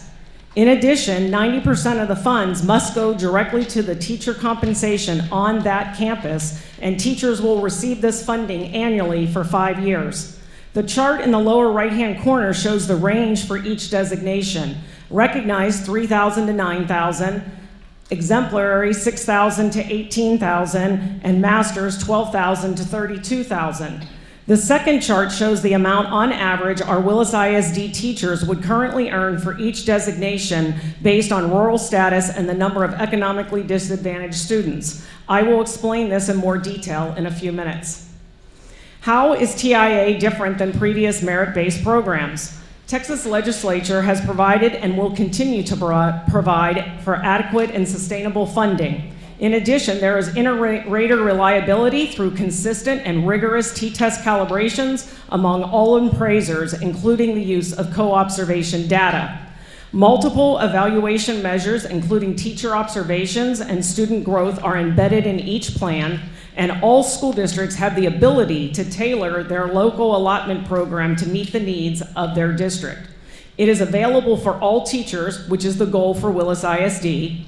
It encourages professional collaboration, and it increases recruitment and retention rates as teachers are able to earn competitive salaries. What does the teacher incentive allotment journey look like? In year one, which is this year, 24-25, we are developing our system through teacher and stakeholder education and engagement, and we will submit our plan for consideration by April 15th, 2025. Year two, which is 2025-2026, will be the data capture year. In addition, all teachers will participate in a buy-in survey through Texas Tech. In year three, 26-27, we will submit our data for validation, receive full system approval, consider expansions and modifications, and complete an annual survey through Texas Tech. Year 4 and beyond will continue with expansions and modifications as additional cohorts meet the established criteria.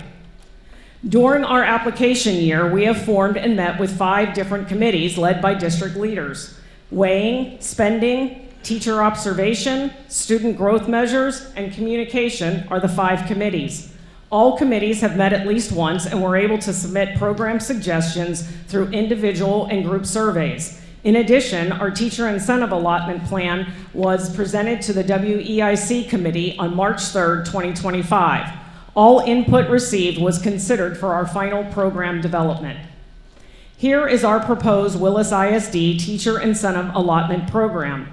TIA funds will have 90% of earned funds distributed directly to our teachers and hold 10% for continued system development as well as training for our staff.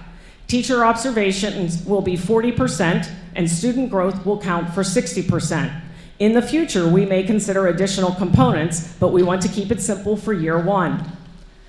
This chart shows an example of the funding that can be awarded. Money can increase according to 3 areas. Designations, which are on the left side, teachers will earn these based on T-test and student growth. Tiers, which are across the top from 0 to 5 based on the number of economically disadvantaged students at each campus. This can change yearly and is different from one campus to the next in the same district. Rural versus non-rural. This does not pertain to Willis ISD as we do not have any campus designated as rural. This slide shows 2 examples that could occur at the same campus. Teacher A achieved exemplary based on their T-test and student growth measure.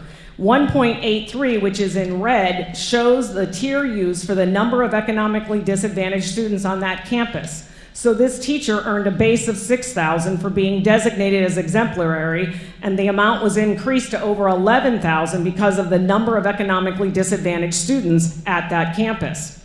Teacher B earned a base of $3,000 for recognized, and then it was increased because of the number of economically disadvantaged students to almost $6,000. Once the designation is verified, the teacher will earn the designated amount plus the tier increase for 5 years. Who is eligible? Eligible teachers must be certified in a teacher role for a minimum of 90 days. For our local system, we designated the year as the first working day in October until the last day in May. This is to account for late hires as well as we want to retain our teachers all year. For our first year, we will concentrate on grades 3 through 8, RLA and math, English 1, English 2, and Algebra 1 teachers. Teachers must teach 50% or more in the tested area and have 90% or more of their students with available data. Teacher observation is one of the 2 required components. It will count for 40%. It is comprised of the 8 dimensions of domain 2 and 3 on each teacher's T-test summative. A teacher will be considered recognized if they earn a 3.7 or higher, exemplary 3.9 or higher, masters 4.5 or higher. In addition, they must receive a 3 on all other dimensions for domains 2 and 3. Student growth, the second required component, will count for 60%. This score is based on a pre-test given in the first 9 weeks and a post-test given in the last 12 weeks of school. For grade 3, reading and math, we will use the projected growth as measured by the BOY and MEOY MAP exam. For grades 4 through 8, reading and math, we will use the projected growth as measured by the BOY, beginning of the year and end of the year MAP exams, and the STAR exam progress measure. For English 1, English 2, and Algebra 1, we will use the STAR EOC Met Student Progress Measure. How is this calculated? It is the number of students who met the growth projection divided by the number of students who have a score for both a pre and a post test. If 55% or more of the teacher's students meet growth projection, they will be designated as recognized. If 60% or more are met growth projection, they will be designated as exemplary. And if 70% or more meet growth projection, they will be designated as masters. This slide shows our timeline. This year, 24-25, we are creating our plan and we will make our application by April 15th. 25-26, we will have our first cohort where we will gather data and complete the Texas Tech survey. In October of 2026, which will be the following school year, we will submit our data for validation. February of 2027, this verification will be confirmed. And then in May of 2027, official notification is given to the designated teacher, and that will be a time for our celebration. In May, they will celebrate because they will have their lump sum payout for cohort 1. This is important to note. Something that is important to note, that teachers that are eligible for a designation in the 25-26 school year will receive their first lump sum in August of 2027. There is a bit of a delay. The purpose of TIA, as I mentioned at the beginning, is to recruit, retain, and reward. This slide is about retaining. Teachers who leave the district between May of 2026 and October data submission will not receive their designation or allotment. Teachers who retire or move to another campus within Willis ISD between May 2026 and the October data submission will be eligible to receive their designation and allotment. The main purpose of this slide is to show the amount the teacher could receive in a lump sum, keeping in mind 10% will be retained by the district for the program implementation, and an additional amount will be taken out for taxes and TRS. For example, if this teacher was awarded $21,150, the district would retain 10%, and then taxes and TRS would deduct another $60,000 plus, or not 60, $6,000 plus. Therefore, the teacher would receive a lump sum of approximately $12,800. In addition to receiving the lump sum, the teacher would add the additional income to their reportable income for TRS, which will then increase their overall average for retirement purposes. A few additional considerations. If a teacher qualifies for the same designation in a subsequent school year, no new data will be submitted. However, if a teacher qualifies for a higher designation in a subsequent school year, data will be submitted and the teacher can qualify for a higher designation. And again, designations are good for 5 years and funding is recalculated annually. What are our next steps? First, we're going to complete the writing of a field guide, which is currently in draft form.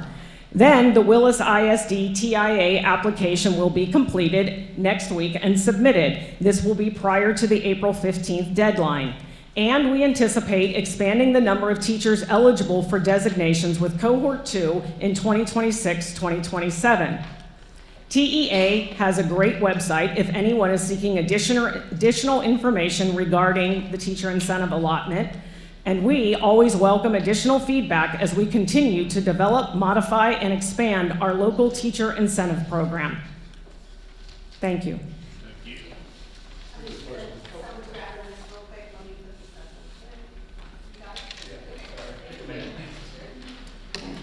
Yes. We got a question. Is this something we've done in the past? We have not. This became available as I believe it was the 2021 school year where it was first available, and you have to make the application and go through the data collection, and this is the first year that we've made the application for it. Okay. And you said they'll get these allotments for 5 years? They do. Is it that dollar amount each year?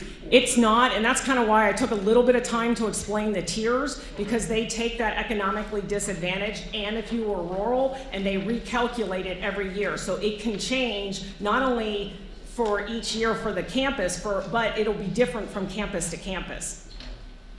Thank you for clarifying that. That's exciting. It is exciting. It's exciting for our teachers. It is very much. Okay. Thank you. Item E, Texas Association of School Board Staffing Review. Good evening, Dr. James, members of the board. Thank you for having me here this evening. My name is Shannon Burns, and I am an HR consultant from TASB, Texas Association of School Boards. I'm sure you're familiar with that. But I worked with the district starting in January on a staffing review for the district. And so tonight, I want to just come and share a little bit about the process, and then also share the recommendations that I had based on the findings. Sure if I, oops.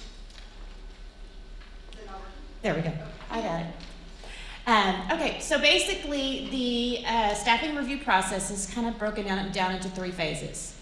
First was data collection, and that started in January. I sent out questionnaires to all the campus principals, all the directors, department directors within the district, and the superintendent. I also held virtual interviews, which were just small group meetings where I met with like a group of elementary principals, group of high school principals, high school and junior high, and then just discuss, this is the staffing review process. Do you have any unique staffing needs for your campus or department? So we took that time to kind of go through all of that. The next phase was analysis, and that's when I looked at all of the staffing data, compared it to some peer districts, which I'll talk a little bit about that in a second. And the benchmark comparisons also. And then the last phase was coming up with recommendations. So after looking at each group of employees, starting with central office administrators, all the way through every campus, teachers, administrators, paras, custodial transportation, looking at every group of employees, came up with a plan for some recommendations that the district can consider. And maybe I'm still struggling. There we go. Okay. So benchmarking. So why do we benchmark? So basically, the purpose of benchmarking is to identify the practices that we have and then look at models of improvement to make sure that we are implementing best practices with our staffing. It gives you an opportunity to look at yourself as a district. Sometimes until you actually put everything down on paper, you don't realize, oh, I didn't realize we had this many paras at this campus or this many, counselors compared to others. And then look at what other districts are doing. What are they doing? What are they accomplishing? And how are they staffed? It also allows you to prioritize your efforts. Even if we may be staffed higher than our peer districts in one area, well, that's okay, because for Willis ISD, that is a priority, and we want to invest the staff in that area. So just because your staffing may look different from other districts in certain areas doesn't mean that that's necessarily a bad thing. It may mean that's where you're prioritizing your efforts. What benchmarks did we use? So as I mentioned, peer districts, and I'll show you that in a second, but the peer comparisons, TASB, we send out a salary survey every year to all districts that are members in the state of Texas, and they report back how many positions, and this survey consists of about 160 different positions. So they break it down to very specific positions within districts. So we have all of that data that we can use to share with districts and compare and put your staffing side by side with those other districts. We also look at some organizational standards. For maintenance custodial, we look at the Association of Physical Plant Administrators for their recommendations on how many custodial staff, how many maintenance. We also, the Counseling Association has recommendations for how many counselors per student. We also just look at common practice. So we work with districts throughout the state of Texas, so we know some common practices that we see in staffing, and we may recommend that just based on what we see other districts are doing.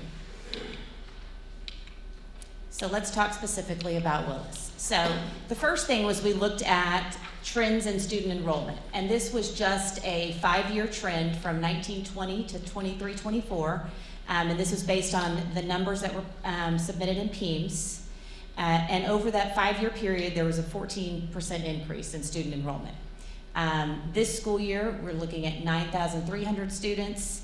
And keep in mind that as I worked through the report and within the report that I gave the district, that was a snapshot in time. That was in January when we collected the data. It probably looks different today. We know that student enrollment is fluid, right? But what we're looking at for projections is aging the students up each grade. So I took that group of kindergartners, moved them up to first grade, first to second, and then calculating a 4% increase.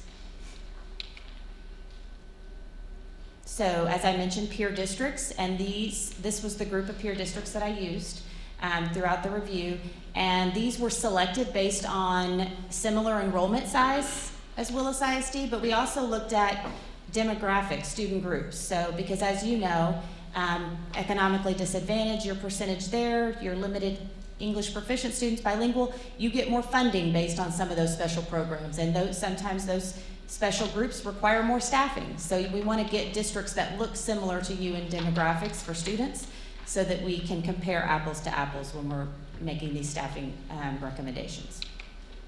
Okay, let's get to our recommendations. So the first group, the recommendation for curriculum and instruction was to consider restructure of the C&I department. Currently, the district staffs 39 FTEs, and you're going to see FTEs throughout the report. That's full-time equivalent. That's one full-time position, or one employee. 39 FTEs compared to the peer district average of 27.8. So the recommendation is not necessarily a specific position to look at, but just look overall at that department and look at the roles and responsibilities and see if there is need for change or some restructure there. The next area was human resources. Consider an internal analysis of the HR department. The district staffs 4 FTEs compared to the peer district average of 5.6 FTEs. So by looking at those roles and responsibilities, the district can determine, is there a need for another position there? The next area was assistant principals. So the benchmark we use for assistant principals is 1 AP for every 450 students.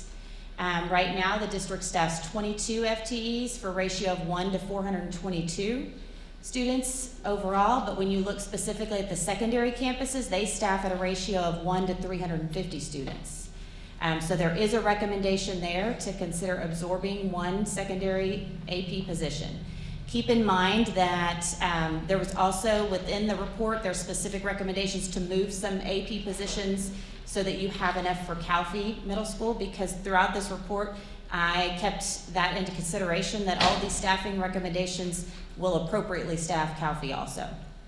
So that one, so basically it would be moving some AP positions, but then also absorbing 1. And we also did not include one of the associate principal positions at the high school in this total count because that associate principal has only academic related duties. The elementary campuses were pretty close to that benchmark, a little bit over, but not enough to necessarily recommend adding more positions there. I would just recommend closely monitoring the enrollment at the elementary campuses and set a threshold amount of when they reach this many students, that's when we need to add another AP. The benchmark for counselors is 1 counselor for 350 students, and right now the district staffs 17 counselors for a ratio of 1 to 547.1 students. So the recommendation is to add up to 10 counselor FTEs. Now, I did talk, when I was going over the report with the district, I did say that some districts don't, they staff not just counselor positions, they might have social workers. They may hire LPCs or behavior counselors. And it doesn't have to necessarily be a school-certified counselor. It's just adding additional counseling support positions that will help reduce that ratio there of students to staff. Cost savings here for those recommendations. The next area is instructional coaches. So I didn't, there's not a recommendation to add or absorb instructional coach positions. It's just looking at the equity. So I looked at basically the caseload of an instructional coach is how many teachers they're supporting on that campus. So at the secondary, the ratio is 1 instructional coach for 37 teachers, whereas the elementary has 1 instructional coach for every 17 teachers. So the alternate model is just shifting those instructional coach positions around to where you have more equitable level of instructional support across the campuses. The district is above the peer district average for instructional coaches, But like I said, that is an area that if the district, that's a focus and we want to provide that instructional support for our teachers and that's a priority for us, then that's not a recommendation that I would say that you need to cut instructional coaches. The next area is library staff. The district staffs 2 librarians and 9 library aides at a ratio of 1 to 845.5 students. Willis ISD staffs 2 librarians compared to the peer district average of 8.7 librarians. So my recommendation is to consider staffing 4 librarians.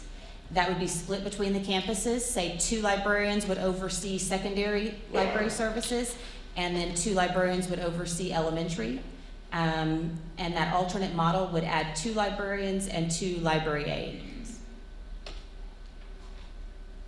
Clinic staff, the district clinic staff ratio right now is 1 to 980 students at the secondary and 1 to 628 at the elementary. So my recommendation is to put in a staffing model that is based on student enrollment. So say your campus has more than 2,000 students, that campus is going to be staffed with an RN, an LVN, and a clinic aide. If you have enrollment between 750 to 2,000 students, you're going to have an RN and an LVN. If you have more than 450 students but less than 750, that campus is staffed with an RN. And if you have less than or equal to 450 students, that campus is staffed with an LVN. So if the district were to implement that alternate model, it would absorb 1 RN position and then add 4 LVN positions. And that is the summary of the costs and savings for those positions. Okay, next is campus clerical. So the benchmark for campus clerical is at the secondary level, it's 5.5 FTEs for every 1,000 students. And at the elementary, it's 4.5 FTEs for every 1,000 students. So the secondary campuses have 30 FTEs, and the benchmark based on their enrollment is 30.5. So they're really close right there. Elementary campuses are staffed right at the benchmark level of 20 FTEs. The recommendation is just to consider adding 1 FTE for CalFE and then shifting 3 of the current secondary positions to CalFE Middle School, so that each of those middle schools would have the 4 clerical staff. For non-campus clerical, and I apologize, there was a last-minute change on this one, the benchmark is 3 positions for every 1,000 students, not 1 position. But the district currently is staffed with 32. And non-campus clerical, this is any clerical staff that support any of the departments. They're not assigned to a campus. They're within one of the departments or at the district level clerical staff. So the benchmark is 29 FTEs based on projected enrollment. So that would involve absorbing up to 3 positions through attrition. For educational aides, the benchmark we look at is 15.6 aides for every 1,000 students.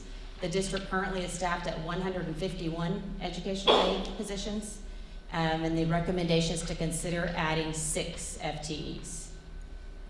And it's broken down, within the report, it's broken down by every single campus where those changes would be recommended. And there's your cost and savings for those recommendations. So special education, and I shared this with the principals and with the district when I was talking about the process. Special education, as you know, is hard to put an exact number on because the services that you're required as a district is all based on every single special ed student's individualized education plan. So I didn't go look at every single IEP, and I didn't look at the number of minutes and supports that they need, but we do have some program benchmarks that we use just based on the different settings. For example, resource inclusion settings. So at the high school level, there's a 1 to 15 ratio there. 1 staff member for every 15. Middle school, 1 to 12. Elementary, 1 to 9. And when you get to the more students that have more severe needs, like life skills autism, then we're looking at a 1 to 4 ratio. And then that would be a minimum of 2 staff. So even if there's only 3 students in the life skills autism class, we're still gonna recommend 2 staff members in that classroom. With behavior, it's a smaller setting, but it's also based on the age group. So at the high school, it would be a 1 to 6, middle school 1 to 5, and elementary 1 to 4. And then early childhood special ed is 1 to 4 also, with a minimum of 2 staff. So for resource inclusion, based on the number of students in that program setting, you could absorb 1 teacher position and add 4 aides. For life skills autism, you could absorb up to 6.8 teachers and absorb 1 aide position. For the behavior setting, absorb 2 teachers and 5 aides. And then the early childhood special ed was staffed according to our benchmarks. So all in all, that was an absorption of 9.8 special ed teachers and 2 aides to align to the benchmarks. Looking at assessment staff, the district has 8 diagnosticians and 4.3 LSSPs. That's for a total, they're supporting 1,125 special ed students. We look at a benchmark caseload of 80 to 85 students per assessment staff, and their current caseload right now is 101.6 students. So the recommendation is to add up to 2.5 assessment staff. Dyslexia teachers, right now you have 7 dyslexia teachers servicing 295 students. We use a benchmark caseload of 30 to 35 students per teacher. And right now their caseload is 42.1 students. So the recommendation is to consider adding 1.5 dyslexia teachers. For speech staff, we recommend a caseload of 45 to 50 students. And right now the current caseload is they're sitting at 67.5 students per speech assessment staff. So the recommendation is to consider adding 3 SLPs. They are using some contracted services right now to help with the speech therapy services, but it's always, as you know, it's more costly to pay for contracted services, so the recommendation is to hire those FTEs rather than pay contracted services.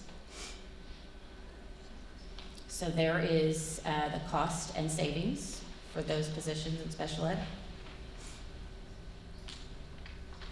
Okay, let's talk about elementary teachers. So the state average is 18.7 to 20.8 for the class size ratio across the state of Texas. Right now, the elementaries average 19.3. We use a benchmark 22 to 1 ratio in pre-K through grade 4. That's actually in statute. That's the class size, the maximum class size for pre-K through 4. Now beyond 4th grade, there's not a law that requires class size numbers beyond 4th grade. So, but we use a benchmark of 25 to 1 ratio in 5th grade. And with looking at those numbers just based on projections, it shows that you have the ability to absorb up to 9 positions, and that would give you an overall class average of 20.1. Now, the district has been looking at those numbers, and there are some areas where if they absorb some of those positions and if they gain a few more than the 4% increase, then they're not going to have enough room for any increase. So they may need to keep some of those positions. The district's going to have to closely monitor, enrollment as the year goes on and what your projections are to determine, can you truly absorb all of those? This is just based on what we're seeing right now. With bilingual, the current class size ratio is 19.5.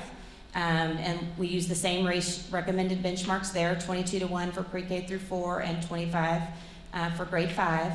But the recommendation is to add 4 bilingual teachers to achieve an overall class size of 18.5. Now, there's some of those bilingual classrooms that are well below 22 to 1.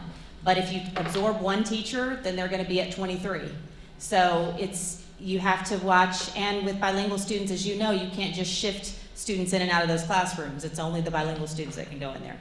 So sometimes, we do see that. It's common across districts that the bilingual classrooms tend to be lower class sizes than general ed. At middle school, the current average right now is 21.8, and we use a benchmark of 22 to 24 students per class at the middle school level. They're looking at a projected increase of 268 students across the campuses. The recommendation is to add 1 FTE to achieve an overall class average of 24 students. And it's broken down, and within the report it shows how you'll shift some teachers to Calfee Middle School and to accommodate the students that'll be going there. High school, we use a benchmark of 22 to 25 students per class. Currently, they're sitting at 25.6 on a 7-6 master schedule. That means that the students attend 7 classes per day and the teachers teach 6 and have 1 conference period. They have a projected enrollment of 200, increase of 212 students. The recommendation would be to add up to 13.5 FTEs to stay at that 25-to-1 ratio because they do plan to update their master schedule to an 8-7. Students attending 8 periods, teachers teaching 7, but I have, if you notice, a 6.8 because their plan is to incorporate a PLC period for some of the teachers, so that takes into account the teachers that are teaching EOC classes that will not be teaching 7 periods. And once again, that's going to, they may not need all of those positions, that's just based on the numbers right now, but once they get course selections in and to start and really getting down to the nitty-gritty on the master schedule, they may be able to make that work, with less than the adding 13 positions. So we always look at athletics, and we look at the ratio of athlete to coach ratios in comparison to what we're sitting at in the classroom, right? And so right now, the high school is staffed at 15.6 athletes to coach. And if you noticed on the slide before, in the classrooms, they're at a 25-to-1 ratio. So the recommendation is to convert 11 athletic period assignments to academic period assignments. That doesn't mean get rid of coaches. That means that some of the coaches may not necessarily be in they may be teaching more classes than be in those athletic periods. With those adjustments, it would increase the ratio to 19.6 athlete to coach ratio. For middle school, their athletics are actually staffed at 32.9 athletes per coach. So we have the opposite recommendation here is to actually convert some of the academic periods to athletics and put more coaches in the athletic periods so that that ratio to provide some equity between the middle schools and then decrease that ratio from 32.9 to 21.2. And your cost savings for the teacher recommendations.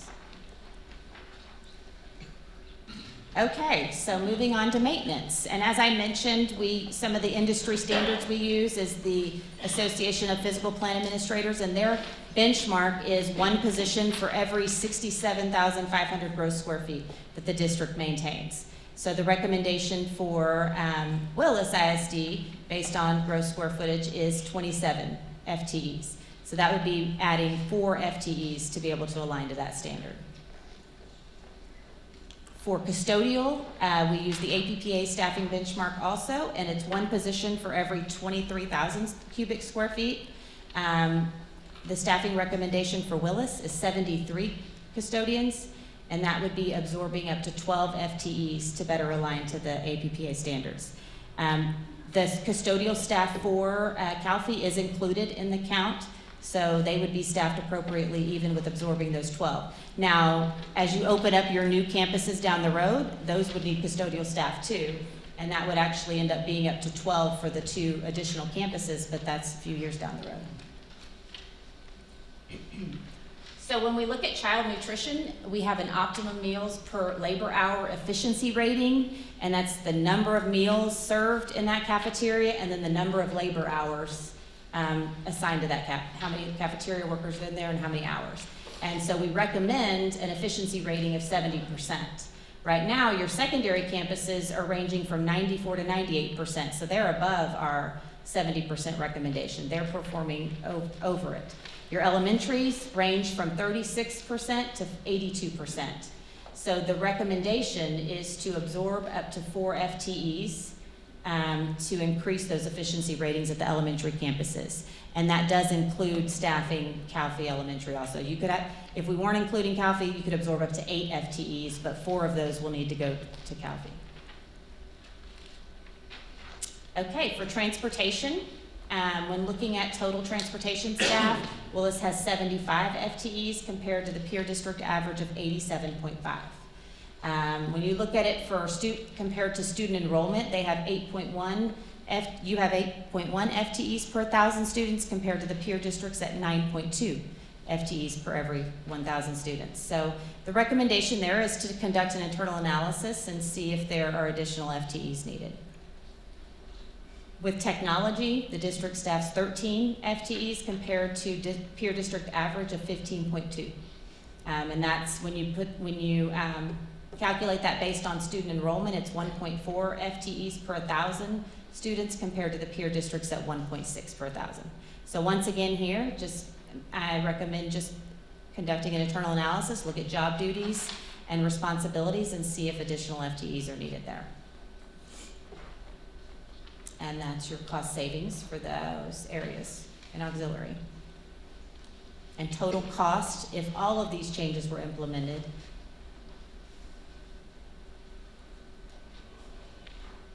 so that's a lot of information I threw at you, right? And once again, I just want to emphasize that these are recommendations only. I'm bringing you data. This is how you stand compared to our benchmarks, compared to peer districts. And I'm just giving recommendations, what you could consider. Ultimately, those decisions have to be made by the district leadership and the board approving those. So if there's any reductions that you decide to move forward with absorbing any of those positions, we always recommend doing that through attrition, which basically means when an employee resigns, you hold on that position, don't automatically post it and rehire. You wait and say, okay, do we need to fill this position? Is this one of the areas that we were over in? So it's basically done as you receive resignations. Also, just really look at those secondary master schedules and make sure they're efficient and we're using staff efficiently, that you don't have a lot of staff assigned to coordinator or duty periods, because that takes away class periods that they could be teaching. And if you're going to implement the changes, we want you to do gradual implementation. This is not something, obviously looking at the cost, the total cost amount, it's not something you're gonna implement in one school year, right? These are things that if you decide to move forward, you want to make those changes gradually. And then utilize the district and campus staffing plan. So you've got a benchmark, a starting point now. As you continue to increase enrollment, you know once we get to this number, we're going to need to add staff here or reduce staff here if we're losing enrollment. So use that to help guide as you move forward with making staffing decisions. Do y'all have any questions for me? I do. I think you said it, I just wanted to get clarification. This data is based on our current enrollment, right? This isn't taking into consideration future projections? I was only looking at, making projections for the 25-26 school year based on that 4% okay, enrollment increase. I just wanted to clarify on that. But your increase may end up being more than 4%. So that's why adjustments may still need to be made. Okay, thank you, ma'am. No problem. Anything else? No? Thank you very much. Thank you for your time. Is there any consent agenda item that the board member wishes to discuss before taking action? Mr. Williams. Make a motion we approve the consent agenda as presented. We have a motion by Mr. Williams, a second by Ms. Traylor. Is there any further discussion? All those in favor? Motion passes. At this time, we will convene into closed session for the purposes of considering matters for which closed session are authorized by Title V, Chapter 551, Texas Government Code .071 through .084. A, discuss teacher resignations and consider approval of teacher appointments, Texas Government Code 551.074. B, real estate pursuant to Texas Government Code 551.072. And C, consult with an attorney by phone pursuant to Texas Government Code 551.071. 6:47. The board will now reconvene into open session. It is 8:33 p.m. Are there any motions from closed session? Being none, we can move forward. Do want to bring on the record that Mr. Williams in position number 5 had to leave for a family situation. And so moving on to discussion and possible action items. Item A, discuss, consider approval of 2024-2025 budget amendment. Yes, sir. Good evening again. We discussed this budget amendment in detail during our budget workshop this afternoon. But to summarize, the district is requesting to amend our current budget to align with updated projections for local tax collections, state revenue, and updated TRS on behalf calculations. For expenditures, this projected increase in revenue allows me to adjust the budget for a portion of the vacant positions we originally adopted in the budget, which provides the district with additional operational capacity as we enter the last half of our budget cycle. I'd be happy to answer any specific questions if there's any follow-up from earlier. Ms. Traylor. I move that we accept the superintendent's recommendation and amend the 2024-2025 general fund budget as presented. We have a motion by Ms. Traylor, a second by Mr. Jones. Any further discussion? All those in favor? Motion carries 6-0. Item B, discuss, consider approval of Bearcat Advantage Program, MOU, with Sam Houston State University. Good evening. The Bearcat Advantage Program MOU allows our students to apply to Sam Houston University without an application fee for eligible students. In addition, Sam Houston will award 3 $1,000 scholarships per year for Willis ISD seniors annually. I'm asking for you to approve this MOU with Sam Houston University. Mr. Carson. Yes, sir. I move that we accept the superintendent's recommendation and approve the Bearcat Advantage Program MOU with Sam Houston State University. We have a motion by Mr. Carson, second by Coach Perry. Is there any further discussion? All those in favor? Motion carries 6-0. Item C, discuss, consider approval of out-of-state trip for TAFE to Orlando, Florida. All right. Once again, good evening, members of the board. Dr. James, Ms. Delosa. Y'all had a chance to meet this young lady earlier today, so I don't have to go into the details about Kristen. But as you can see, she did qualify for this at the state competition for the national competition in Orlando, Florida in June. So we're asking approval for her to go. Darlene Parsons will be accompanying her, and her mom actually is going as well. Her mom will be paying her own way. But we're asking for approval for this out-of-state trip. Ms. Traylor. I move that we accept the superintendent's recommendation and approve the out-of-state trip request for the Willis High School chapter of TAFTE. We have a motion by Ms. Traylor, a second by Ms. Lagway. Any further discussion? All those in favor? Motion carries 6-0. Item D, discuss, consider approval of PASB local policy update 124. All right, so TASB local board policy update 124, you guys should have that in your board book about all the different changes. There were several legal policies, but we have to approve the local policies through you guys. Like I said, you can see the ones that are listed there. If you have any questions about any specific policy or what those changes are, I can stipulate those for you. Yes. My only question is on some of the legal policies as far as our local, like DH, local. Which one? You said DH? Page 109. What? DH local? DH Yes. local. Mhm. It was a change to the e-cigarettes and the product. Are we making that available? Do our teachers know, or all of our employees know that change has been made? As soon as it's adopted, we have to, by yes ma'am, You'll by shoot statute. an email to tell them Tomorrow the morning. changes? Yeah, because basically, if y'all saw that the change is, it's not necessarily about using it, it's just possession of it. Possession of it is now against policy. Yeah. Yes, ma'am. And Just so that they're aware that it has Yes, ma'am. widened up the scope. Absolutely. Okay. Mr. Carson. Move that we accept the superintendent's recommendation and approve TASB 124 local policy updates as presented. I have a motion by Mr. Carson, a second by Ms. Lagway. Any further discussion? All those in favor? Motion carries 6-0. Item E, discuss, consider approval of IMRA 2024 high quality instructional material selection for K through 12 math and K through 5 RLA. All right, good evening, board. Dr. James, Ms. Delosa, thank you for the opportunity to discuss and consider approval of our new instructional materials. I'll go quickly through the information we've gathered, and I know it's late, but I cannot miss the opportunity to let you know how huge a task this was and how tight the timeline was. And there's really some people that just need some thank you. She is not here, but our RLA coordinator, just making sure everything for reading happened.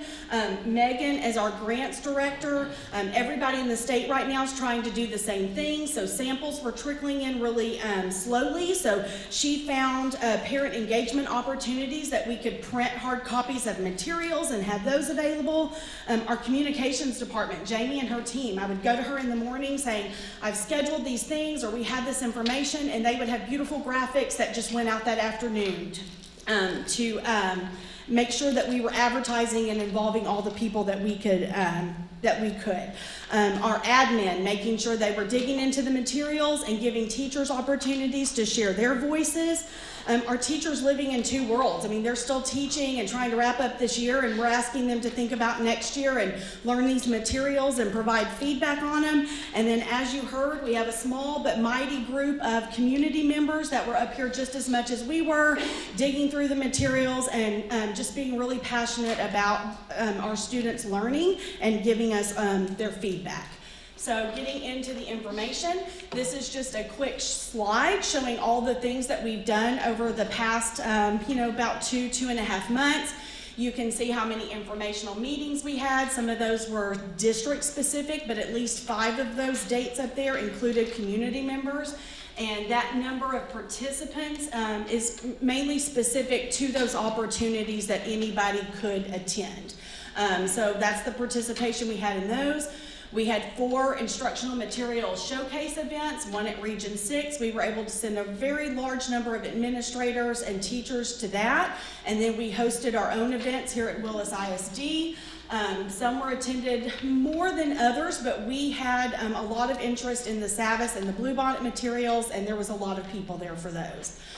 We put together an information packet, kind of a one-stop shop of all the information that we emailed out to all of staff and all of the groups that requested that information and were interested. And then we received feedback for some rubrics that we created that I'll tell you a little more information about in just a minute.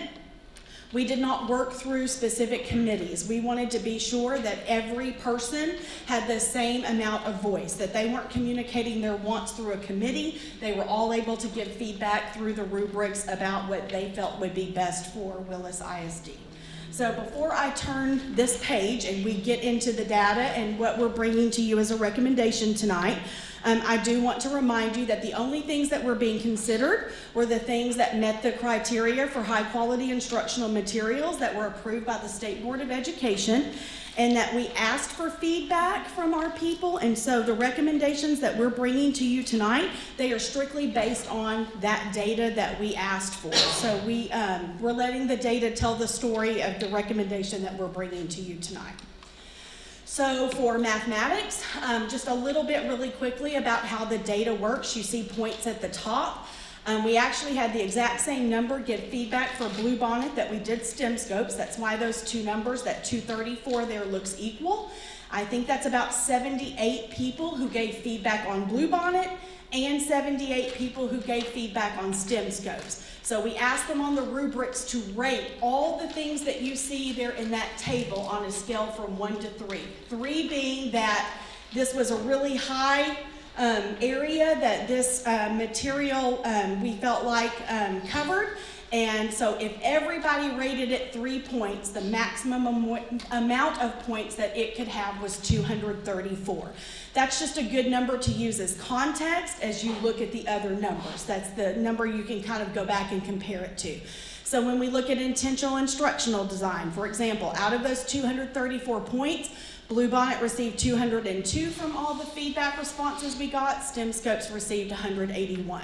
And then you can just go down the list and look at what progress monitoring, was the assessments embedded, support for all learners, does it enrich our GT students along with supporting our more struggling students, balance of conceptual and procedural understanding, does it have that concrete lesson in there, and productive struggle. So with those numbers, with Bluebonnet being higher in every one of those areas, that is the recommendation that we're bringing to you tonight and asking you to approve is for K through Algebra 1 mathematics would be Bluebonnet learning. I included some of the comments on this slide that some of our people who gave feedback felt the need to write in the comment portion that they were able to do on the rubric. And these 3 comments represented a lot of the other comments that were there from our parents, teachers, and administrators. They thought for mathematics that this curriculum, the way it was laid out, and you actually had, for one lesson, you knew what you were supposed to do that way, that it was simple to understand, the rigor was there, and a lot of people talked about the family engagement part of it and the student academics. You can also see that they felt like this was kind of that back to basics piece that we had talked about that would be able to grow our students, and it was really TEKS aligned. So those things and those comments that you see right there were things that came up over and over in the comments. All right, for our next, for reading language arts, you see the same thing up there. We had a different scenario here. We did not have the same amount of people vote or give feedback for Savvis as they did Bluebonnet. So comparing those number of points is not quite comparing apples to apples. It's more like apples and oranges. But I think that also paints a picture here. There were so many people who were wanted to give their feedback on Savvis over Bluebonnet that we just got a lot more feedback on that and a lot more 3s on those areas. So you can see in each of those areas, intentional instructional design, progress monitoring, for the foundational language piece that we know is so important, the inquiry and research, and the text quality and complexity. So you're going to see some comments at the bottom. It came back to that text quality and complexity a lot. So we're bringing you the recommendation for K through 5th grade reading language arts for us to adopt Savvis reading. In those comments that you can see, they really liked the literature that was embedded in that program. They thought it was a little more modern than what was in the other choice, and that the engagement piece was there, and you can see in a lot of those comments, it was really about bringing that love of reading back to the classroom and having a resource that would do that. So that's what we're bringing to you tonight, is asking you to approve mathematics, Bluebonnet Learning, and reading language arts for K through 5 Savvis.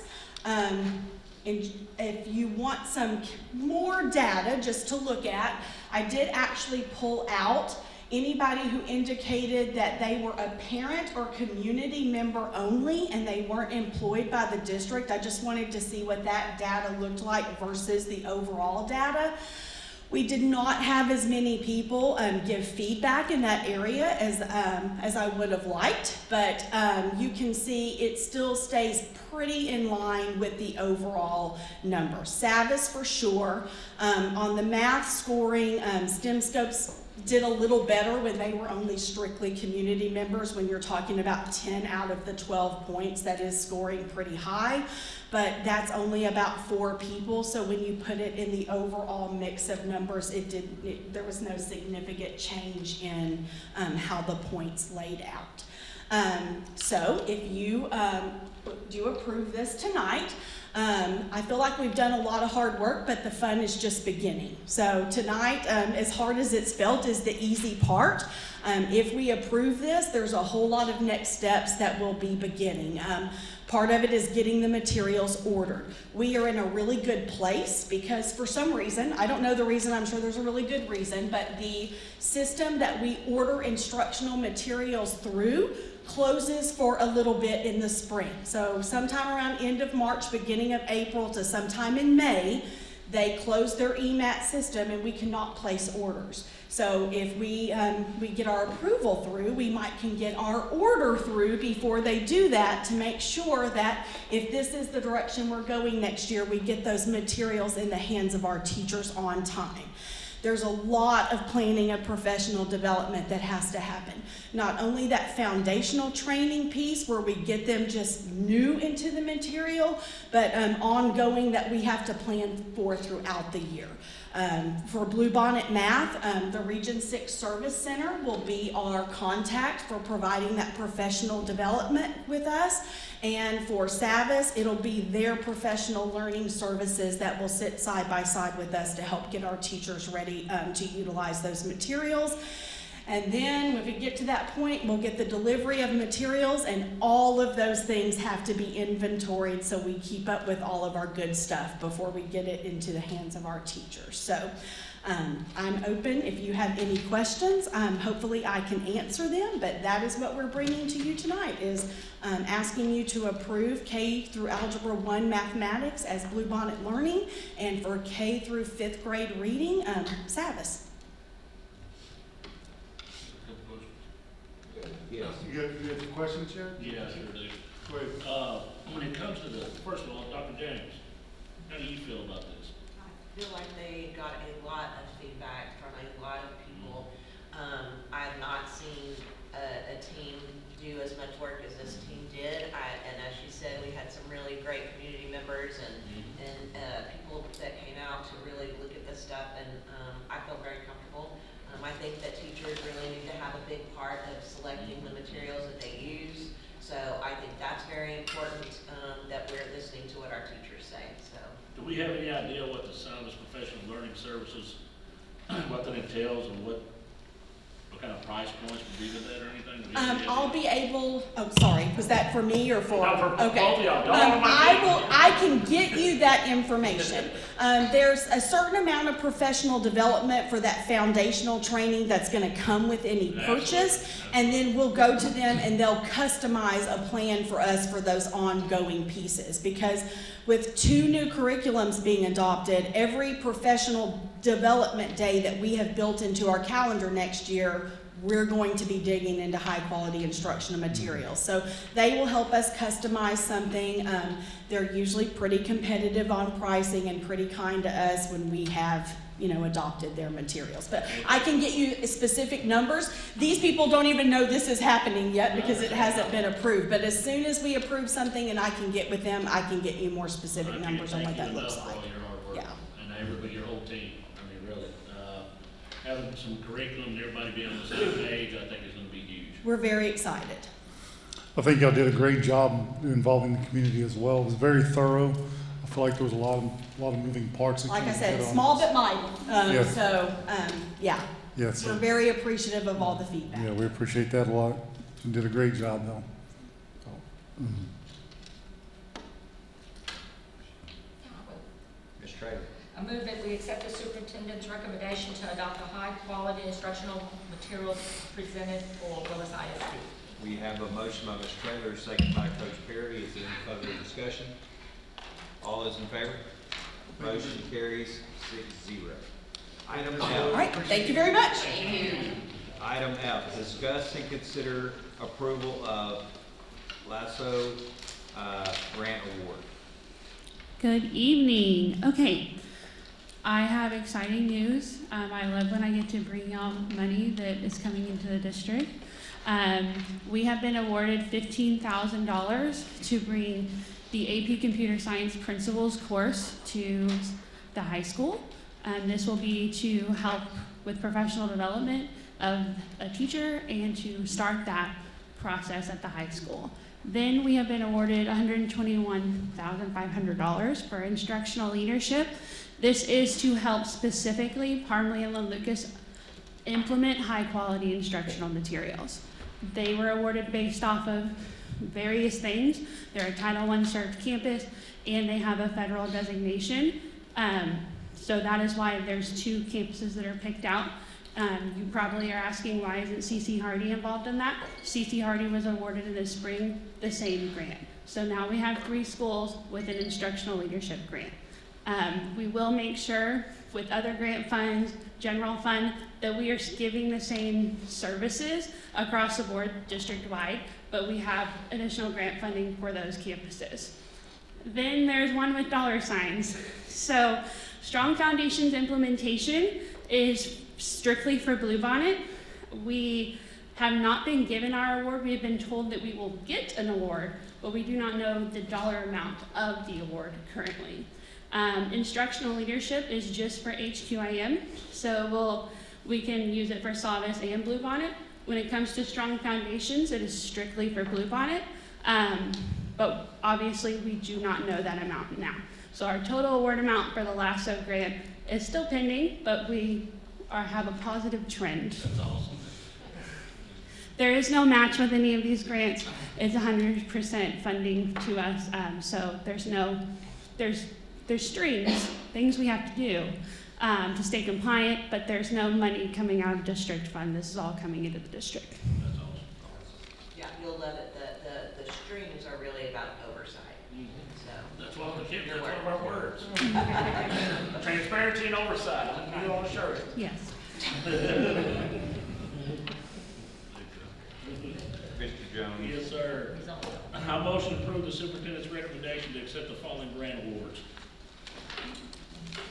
I have a motion by Mr. Jones, a second by Ms. Lagway. Any further discussion? All those in favor? Motion carries 6-0. Item G, discuss, consider approval of E-rate Category 1 fiber vendor contract. Good evening, Board. Dr. James, Ms. DeLosa. The district annually applies for E-rate funding that provides us with an 80% discount on fiber services and infrastructure hardware for connectivity. This year through E-rate Category 1, we submitted our application to receive fiber connectivity services for the new transportation center as well as elementary number 7. We received 5 bids for these fiber services from Optimum, Skyrider Communication, MediaLink, CNS Network Solutions, and Easy Fiber. For elementary number 7 fiber services, we chose Skyrider Communications in the amount of $25,000. For the new transportation center fiber services, we chose Optimum in the amount of $41,050. And for the total bid amount of $67,050. And the district's, if E-rate approves our application, the district's financial obligation for these eligible services would be 20%, which is $14,034.75. And for kind of a budgetary breakdown for that, for elementary number 7, $5,000 will be planned part of the 25-26 general fund budget. For the transportation center, $8,210. This is a 4-year contract, this is a leased line. For 25-26, it'll be $5,690. And then the remaining 3 years, it'll be $840. And this will also be a planned part of the general fund budget. And we're also looking to extend our fiber maintenance contract through Skyrider Communication for $12,000, 20% being $2,400. And this is a planned part of the 25-26 technology budget. So this evening, we're asking for your approval to award Optimum and Skyrider Communications contracts regarding E-rate fiber improvements. Do we have contracts with any of these 2 vendors currently? We do with Skyrider, yes, sir. Optimum, not with fiber, but we do for internet. It's a different service, but yes, same vendor. I'll make the motion. Mr. Carson? I move that we accept the superintendent's recommendation to award contracts to Skyrider Communication and Optimum for fiber connections associated with the E-rate funding. We have a motion by Mr. Carson, a second by Coach Perry. Is there any further discussion? All those in favor? Motion carries 6-0. Item H, discuss and consider approval of E-rate Category 2 hardware vendor contract. Yes, sir. Through E-rate Category 2, we also submitted our application to receive that 80% discount on infrastructure and hardware services, including access points and switches to accommodate our growing connectivity needs. We again received 5 bids for this as well through Turtleneck Technologies, Advanced Networks of Texas, One Stop Computer Shop, Intex Southwest Services, and VMOS Technologies. For switches and licensing, we chose Advanced Networks of Texas in the amount of $233,129.81. For access points and licensing, we chose Turtleneck Technologies in the amount of $116,758.33. And for the UPS power units, we chose Intex Southwest Services in the amount of $12,090. For a total bid amount of $361,978.14. And if E-rate approves our application, the district's financial obligation for eligible services would be 20 cents for a grand total of $72,395.63. And this will be a planned part of the 24-25 general fund budget.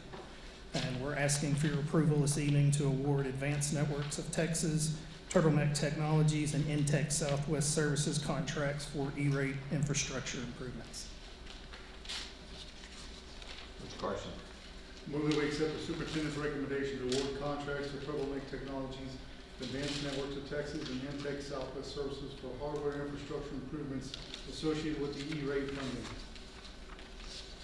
We have a motion by Mr. Carson, a second by Mr. Jones. Any further discussion? All those in favor?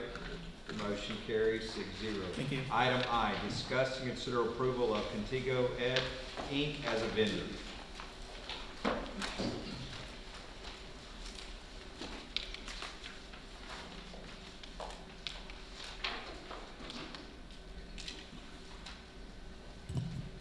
Good evening, President Kyle Hagemeyer, Superintendent Dr. James, School Board, and Ms. DeLosa.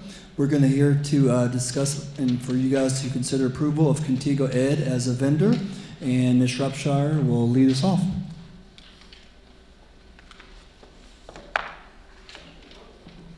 Contigo Ed is offering the Willis ISD a comprehensive data analysis and strategy for our CCMR.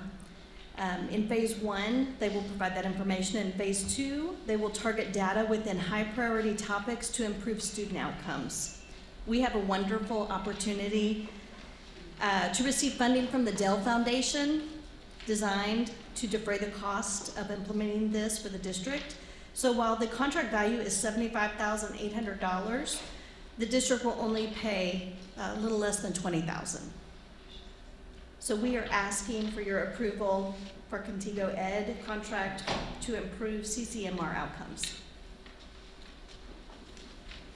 Good question. Good question, Bill. So they're doing an audit to see how we can better serve our students who are in the CCMR pathway type of thing? Yes, sir, I'll explain. Also under House Bill 3, like TIA, there's student-based funding that depends on outcomes on CCMR graduation requirements. And what Contigo Ed does really helps school districts to meet these readiness goals and standards. They do a thorough audit and analyze our current processes and practices to help us make sure our students are aligned in meeting these standards, and they also help us to squeeze out the extra outcome-based funding that we can use for professional development or counseling services for the district. Will they present that findings to us? Sir? Will they present their findings to us? They can, yes, sir. Okay. Mr. Carson. Move that we accept the superintendent's recommendation and approve Contigo Ed contract for improved CCMR outcomes. We have a motion by Mr. Carson, a second by Mr. Jones. Any further discussion? All those in favor? Motion carries 6-0. Item J, discussions and consider approval of professional services contract with R.L. Townsend for the construction audit of Calfee Middle School. R.L. Townsend offers a very specialized audit service on construction. These services will ensure that the district is being billed in accordance with the terms of the contract. They're going to additionally look at and offer opinions on our documentation, our computations, and our processes with the general conditions, subcontractors, pay apps, credit, and reconciliation. As audits are billed on an hourly basis, this contract is a not to exceed of $39,120. It could come in lower if they don't have to use, but that is what they anticipate the cost of this audit to be. So we are asking for your approval to use R.L. Townsend to audit our Calfee Middle School construction project. Mr. Jones. Real quick, they're gonna keep up with everything on this job. Right? It's already been done. They're gonna go back and check the pay app calculations, and they're gonna check all of our math as well as were the contract terms followed. Make sure it's paid per our contract. Yes. Yes, I move that we accept the superintendent's recommendation and approve the designation of the superintendent to enter into contract with R.L. Townsend for construction audit services. We have a motion by Ms. Jones, a second by Ms. Traylor. Is there any further discussion? All those in favor? Motion carries 6-0. Item K, discuss and consider approval of expenditures in excess of $50,000 for Calfee Middle School. Dang, Calfee's getting expensive. Man, I tell you, it's looking good too. Yeah, so this is our second trip here, getting our vendors that exceed 50,000 approved. So you will see the list. We are focused on, initially we focused on the lead times of furniture. These are the second groupings that don't quite have as long of lead time, but you'll see that it's very essential that we get these things ordered. They also have a not to exceed, which means they could come in under, but they will never exceed the amounts that we've listed. So we have lots of technology in this round, weight room, and a lot of science equipment. Ms. Trader. I move we accept the superintendent's recommendation and approve expenditures in excess of $50,000 for Calfee Middle School. We have a second, motion by Ms. Traylor, a second by Ms. Lively. Any further discussion? All those in favor? Motion carries 6-0. Item L, discuss, consider approval of expenditures in excess of $50,000 for Lynn Lucas and Bravo Middle School. So Willis ISD is we are implementing a standardization of furniture. We're starting with the middle school since we are furnishing Calfee Middle School. So we are going to go ahead and use the Central Texas Purchasing Alliance and piggyback on a larger district's already existing contract for furniture for both Lynn Lucas, and I wanted to include this. It is not in your board packet, but it does include the listing of everything we're purchasing through this money that will be approved tonight, hopefully. But it is a lot of new furniture. Lynn Lucas wanted to focus mainly on their classrooms as well as their library, the instruction areas. So you'll see that, and in Brabham, arts and robotics rooms and life skills were a big focus for them. It is standardized across the district, so every student will have the same, in all of our middle schools will have the same furniture. We did have a little focus at the two middle schools, slightly different. I have a question. Yes. Is all this furniture and stuff just classrooms, or is it including office stuff for our admins and? At this time, this list was focused on student areas. So it was library, robotics, life skills, and every classroom will receive the furniture. We did not focus on the office or teacher's lounge, although we can go back at a later time and do that. Was the principals involved in this on each campus? We walked with the design team and the principals, and they were able to give their focus on which areas. Remember, we're standardizing, so we had already chosen the furniture when we chose Calfee. So the furniture, the type of desk, the type of chair had already been selected, but we did work with them to see what types of desks. Do they want art tables in this room, or do they want lab tables? So they were able to specify specifics on the campus during the walk, but we are standardizing across the district the selection of the actual type of desk. Okay, and I'll go on record for saying this, because my concern is those white top student desks. Mm-hmm. I've seen the white top horseshoe tables, 3 years where children have scratched the tops, and you use a red or a black or something, that fine ink gets in there. So my concern is you're going to, 3 years, 4 years down the road, you're going to walk into a classroom of 30 desks at a middle school, and they're all going to have this gray, yucky, and every scratch mark shows. I mean, if we're spending this much on furniture, it's got to last us 15 years. I agree. It's got to last us 15 years. And unless they're not giving us some type of warranty, because I am aware that this happens with those. And can they get a different color on top? We can change the color. The teachers that we spoke to, and I was a classroom teacher that taught math, and I did a lot of writing on desktops. Mine were not designed to be written on, so I'm going to tell you, it was, at the end of the year, cleaning them was a little tough, but we did get some input. Also, we were piggybacking on a larger district's choices, so we had about 4 or 5 selections, but we can go back and we wrote for years on even the darker top tables, not that, and a little shaving cream once a week did wonders on those desks. They just took everything off. But if those whiteboards get scratched, if they get scratched, then I would like they're a to. nasty mess in I would about like 3 the years. the design team to come out and show you the actual top. It's not like a whiteboard like you would see whiteboard. It is a top that is designed that happens to be a very light color, but it's not melamar. I don't know the actual product. It's what kind not. of warranty do they have on it? I can look that up for you. I don't know off the top of my head. I do know that we saw pictures. You know, middle school kids are hard on desktops. They are. I mean, things get thrown on them, scratched, and if they get scratched up and then you go writing on them, you have a mess. That's a lot of money to spend. Would it be okay if we bring, I don't know when we can schedule it, but maybe have it up here for when you can drop by to see the top and what it looks like? And also I can get pictures from a couple. Or ask them if it's scratch resistant, you know? Okay. They're gonna say, oh yeah, they're not gonna scratch up or anything, that's fine, that's lovely. I mean, myself, I prefer an old-fashioned whiteboard that the kids can hold up and show me the answer real quick so I can make a quick walk around the room. Yes. But, I know they look nice, they're appealing, because we had teachers ask for those from the Ed Foundation for their small group instruction, and then I got a picture of one that it's 3 years old and it's got spots all over it from scratch marks and stuff. I was able to see one that was between 3 and 5 years old, some pictures from a different local district, and I can provide those as well so that you can see what it looks like. Whatever you think, I'm just going on record saying, listen, I don't want anybody to walk into a classroom and looks nasty. Absolutely.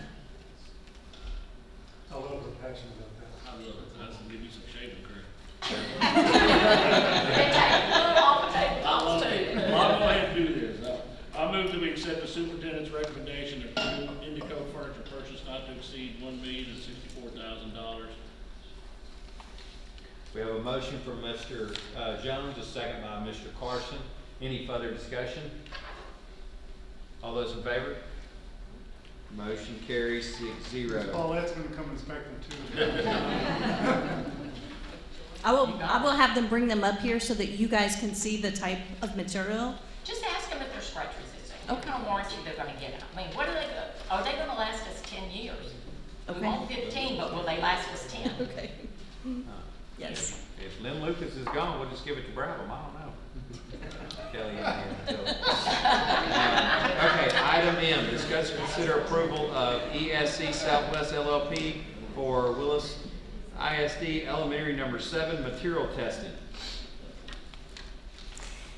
So our material testing, as you know, we received a pool of vendors that were secured by an RFQ for qualifications. We had 4 vendors that were ranked based on those qualifications. The top vendor was asked to give us their best and final offer to negotiate. We could not reach an agreement with the top vendor, so we gave them the formal announcement that we are moving to the next vendor. We went to number 2. We were able to successfully negotiate with the firm of ECS Southwest. And I'm going to tell you that there is a typo on your paper that you took home, but it is updated on the PowerPoint. It's $177,742.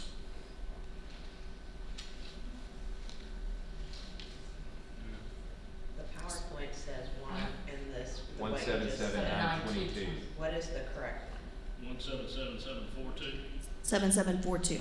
So your PowerPoint is. Yes. Sorry.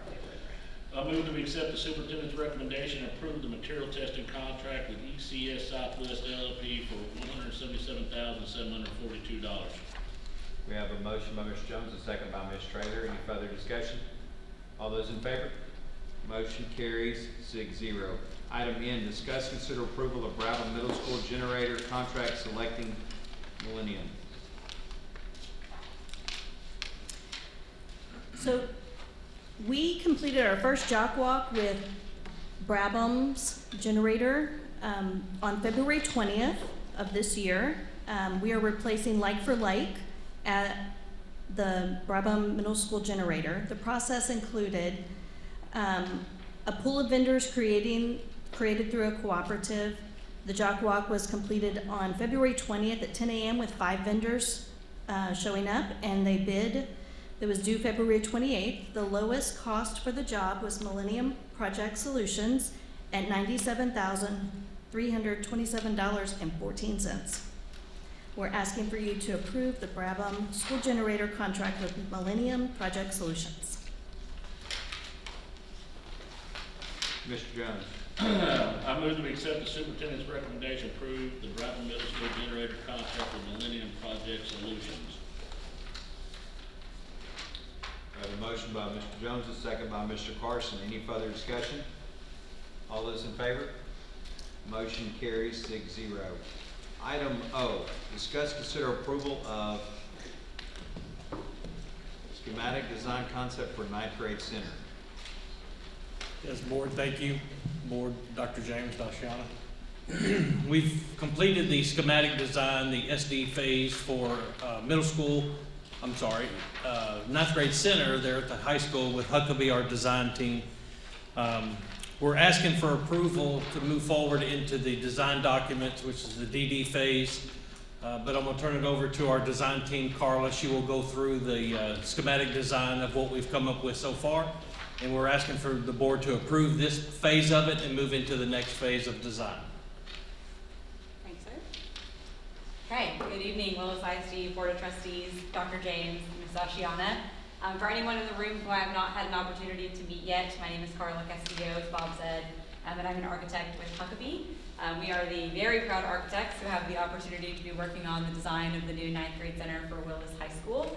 And with me from our team from Huckabee is Caitlin Munch, Lauren Yonker, and Amanda Tirola. And as Bob mentioned, we are here tonight as we just wanted to give you a process update on where we've been in the design in the last couple of months. And also ask for approval as we look to wrap up schematic design this evening and move into design development tomorrow. So one of the things we did when we first kicked off the project is we wanted to address the elephant in the room. We hadn't had a chance to work together just yet. So what we wanted to do was just take a little bit of a beat and say, let's learn a little bit more about what's important to Willis. Let's hear about what it is that the mission, value, and goals are that you're trying to do here. And then figure out how it is that we take all of that and then incorporate it into the design of the new building. And so we started off by going on a couple of facility tours. We identified buildings that were both local and in the DFW area that actually had a large range of design characteristics, different building types, different building styles. And our sole purpose during that tour was just to listen to everything that you were telling us as far as feedback. We wanted to hear about what it was that you felt was successful in these buildings. We wanted to hear about what it was that maybe you felt wasn't going to be a good fit for Willis and wasn't what embodied your mission, vision, and values. And so we went on those tours. We then came back and we took all of that momentum and we took all of that energy and we hosted an all-day visioning session. So I just want to take a second and say thank you, Dr. James. She put 30 fantastic Willis leadership staff into one room together and suckered them into spending the entire day with us. So we appreciate all the time, input, energy that everyone spent with us that day.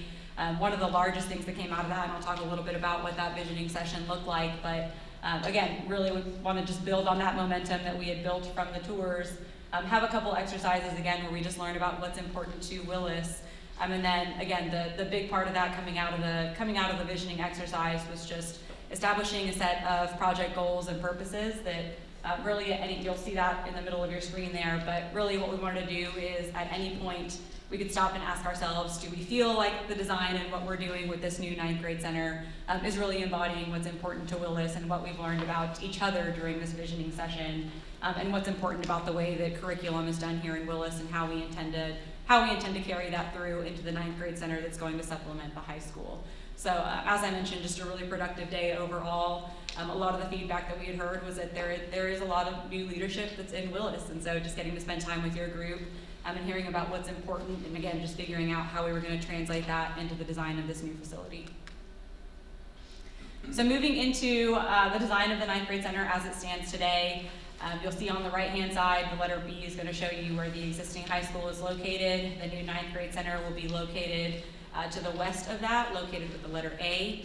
For context, and just to give you a little bit of contextual reference here, the road going down south across the screen is going to be FM 830.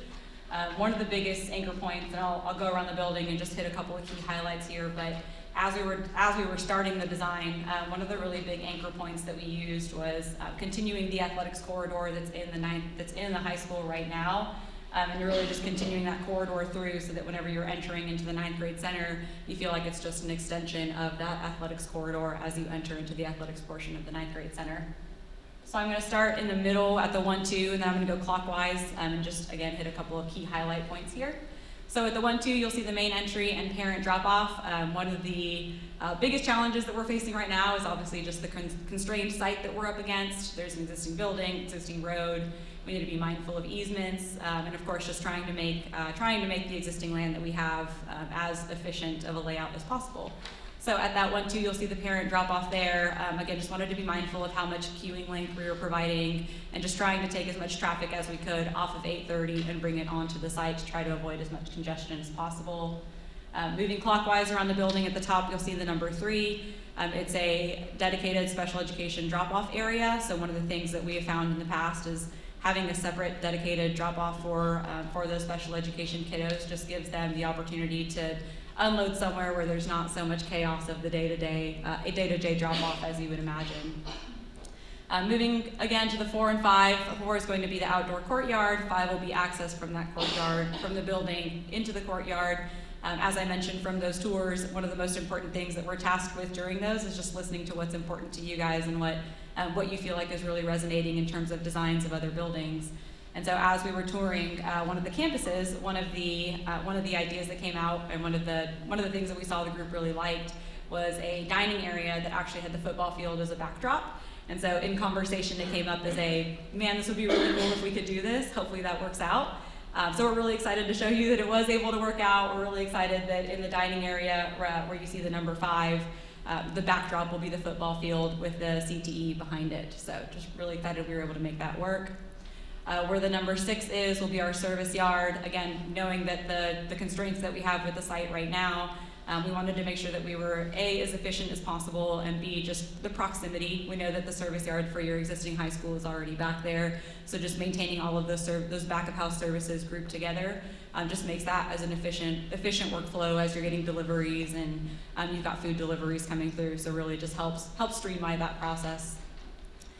Moving around again, back to the number 7 at the front of the building, there is a separate dedicated athletics lobby area. One of the conversations that came up as we were in the process of design, and I'll talk a little bit more about this as we get to the floor plan, was what do you do in the competition gym whenever you have visitors that are there for daytime tournaments. So one of the conversations that transpired from that was actually creating a secondary lobby that could be used whenever you have any sort of daytime tournaments, daytime events.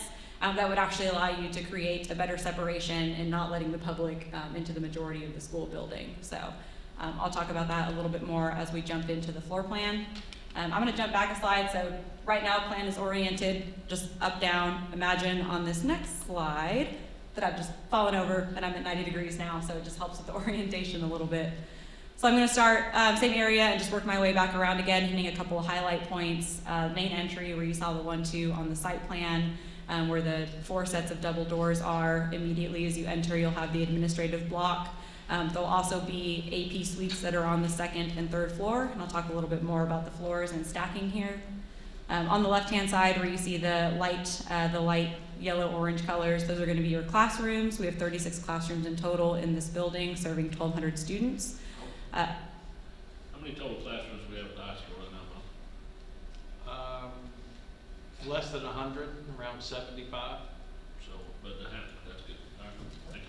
Yep, absolutely. So on the left-hand side, you'll see the academic block, again, where those classrooms are located. As you saw on the site, we were pretty constrained and just wanted to make sure we were being as efficient as we could be with our square footage. And so that led to a design of stacking the classroom blocks. So you'll see floors 1, 2, and 3 that essentially have all the classroom spaces that have been grouped together and stacked above, one on top of the other. As I make my way around, the light blue area is going to be art classrooms with some shared spaces. The idea there being that you have the easy accessibility out to the courtyard, so if you had any art classes that were doing any sorts of outdoor activities, they'd be able to overflow and use that courtyard space. Kitchen and dining right above that in the green. Again, the exciting idea here being that you would have the football field backdrop and the CTE would be your backdrop for that dining and commons area. Continuing my way around clockwise here, The larger block on the right-hand side will be a new weightlifting room with all the associated locker spaces that are needed for the competition gym. I'll hit a couple of highlight pieces in the competition gym as we make our way in there. We'll have seating for about 2,000 spectators. There's a really cool idea that we're exploring right now, talking about having a tunnel that actually provides access from the locker spaces down into the gym and down into the arena. Knowing that we wanted to do something just a little bit more exciting rather than just a standard competition gym. There's a couple of design elements that we've added to the competition gym to just give it a little bit more of a collegiate feel. So the gym floor itself is actually sunken down a couple feet, so as you're coming into it, you'll actually feel like it's got a little bit more of an arena, and again, that collegiate feel. We have the tunnel that'll take athletes directly from the locker rooms down onto the court. Again, seating for 2,000 and a 4-sided scoreboard that'll be in that area as well. So in that gray where you see the angled walls coming out, that'll be that separate dedicated entrance for athletics areas. And so if you see the way the plan is laid out right now, that pretty much keeps your public out of all of your major academic spaces, giving you the ability to close that space off and use it specifically for tournaments, and keeping your kiddos safe all the while. Two major spines here that we saw whenever we were designing this building. So coming from the main entrance, straight north-south, you have that straight visibility back to the dining and commons area, and then the main corridor that will connect you from the existing high school down into the 9th grade center. So one of the things that we heard along the way on tours, and we've just heard during the design of the building, is just trying to create as much transparency, being able to keep an eye on kiddos, just understanding the safety aspect of that. Second floor, as I mentioned, first, second, third floors on the left-hand side of the main entry, that'll be the stacked academic blocks. One of the things that we were really excited about was the ability to place just about 95% of our classrooms on exterior walls, so they'll all have natural daylight. There's a couple that, of course, as we were trying to remain efficient in our square footage and in our layout, a couple of those that got pushed to an inside wall. Very few of them as a whole got pushed into an interior, so lots of great daylight that'll be in those classrooms on a day-to-day basis. In the green in the center, you'll see a 2-story media center. To the left of that, there'll be an LGI room that'll have an operable partition that'll actually allow you to use those spaces, open them up, and use them together. So on those days that you have any larger events for your teachers, professional development, you'll be able to use those spaces in conjunction with one another. I do also want to point out, I'm going to jump back to the first floor really quick. I've been talking about the central staircase. Again, as we were talking about the design of this building and transparency and trying to keep an eye on the kiddos, one of the ideas that the team came up with that we were excited to share about was this central staircase that connects first, second to the third floor. And we'll jump ahead in a couple slides here where we've got an interior shot of what that looks like, but essentially it just provides full visibility as kiddos are circulating from 1 to 2 to 3. You can always keep an eye on them. You always know where they are. And there's Yes, absolutely. No hiding spots. And just a lot of connectivity between all of the floors and transparency. Second floor, as we talked about, and then moving on to the third floor. Second floor and third floor plates are almost identical, with the exception of the AP suites that you'll see there in the middle in the peach color. We have them staggered so that on the second floor it's located on the north side of the floor plate, and then on the third floor it's located on the south side of the floor plate. And so just keeping the visibility as best as possible and just trying to spread as much of that supervision as possible. On the bottom right-hand side where you see the peach, right above where it says open to below, that will be a teacher's lounge that will actually overlook the main entry of the building where people are going to be coming in. And you'll be able to see that in the rendering here. So showing a couple of exterior images for how the design is progressing so far. I do, just in full credit of the team, I do just want to throw the asterisk out here and say that we submitted this presentation 2.5 weeks ago. So there's been a lot of progress that we've made internally, just as we've been talking about next steps and what materials are going to look like. We've been talking about what kind of materials we're going to use to tie in the entirety of Willis High School, the high school to the CTE to the PAC. And really just making sure that the building that we're designing fits in the context of the entirety of the campus. So starting again at the main entry where that 1-2 was on the site plan, main entry there in the center. On the left-hand side, you'll see the academic 3-story stacked building. On the right-hand side, you'll see the competition gym. And then further to the right of that, you'll see the entry for the athletics area. Another view is if you're approaching the main entry, one of the things that we wanted to make sure that was very clear and evident was where you're going to be entering the building whenever you're approaching. Don't know about y'all, but one of the most frustrating things I think that can happen is when you're approaching a building and you have no idea where to go in. So just making sure that it's as clear, again, knowing to the context of the entirety of the Willis campus, making it clear where you're entering into the building is very important. This will be the separate dedicated entrance for athletics. So again, wanted to have something that was very, very prominent here, but not taking away from the main entry of the campus. As we were designing the building and we're talking about the bleachers that are inside of the competition gym, one of the things that ended up working out really well was actually using the shape that the building was creating with the bleachers, hollowing that out underneath and being able to create a walkway from the athletics entrance over to the main entry. So just using the natural shape of the building to help create that covering for people that are walking between. And you'll see that a little bit better here, the connection over from the athletics area over to the main entry. So this is a view as if you're standing a little bit closer to FM 830 on your south. As we make our way around the building, this is as if we were standing in the courtyard. The football field would be behind us in this shot. On the left-hand side is going to be your dining and commons area. On the right-hand side will be the corridor that you saw in the academic block that'll connect you over from the ninth grade, from the high school all the way over to CTE as close as we can. With those art classrooms that, again, will have that ability to spill out into that courtyard. And then an interior image just of where we are today, again, thinking about that central staircase, and just one of the conversations that came up during all of those tours was how we just bring in that Wildcat pride as best as we can. So wanted to have this feature that we have where we use the Willis purple and just talk about, again, that connectivity between floors 1 to 3, always maintaining as much transparency as possible. So again, you can see on floors 2 and 3 that you'll actually be able to see when students are circulating, see who's in the building, and just a lot of open transparency in general. Which brings us to schedule and where we are today and where we're headed next. So as I mentioned, we're here tonight to ask for approval for the schematic design portion of this project. Should the board approve it this evening, we'll then move into the start of design development as of tomorrow. Team was actually here all day meeting with a bunch of y'all, so really appreciate the time that you made to meet with the team today. The idea is that over the next couple of months, we'll continue to refine the design.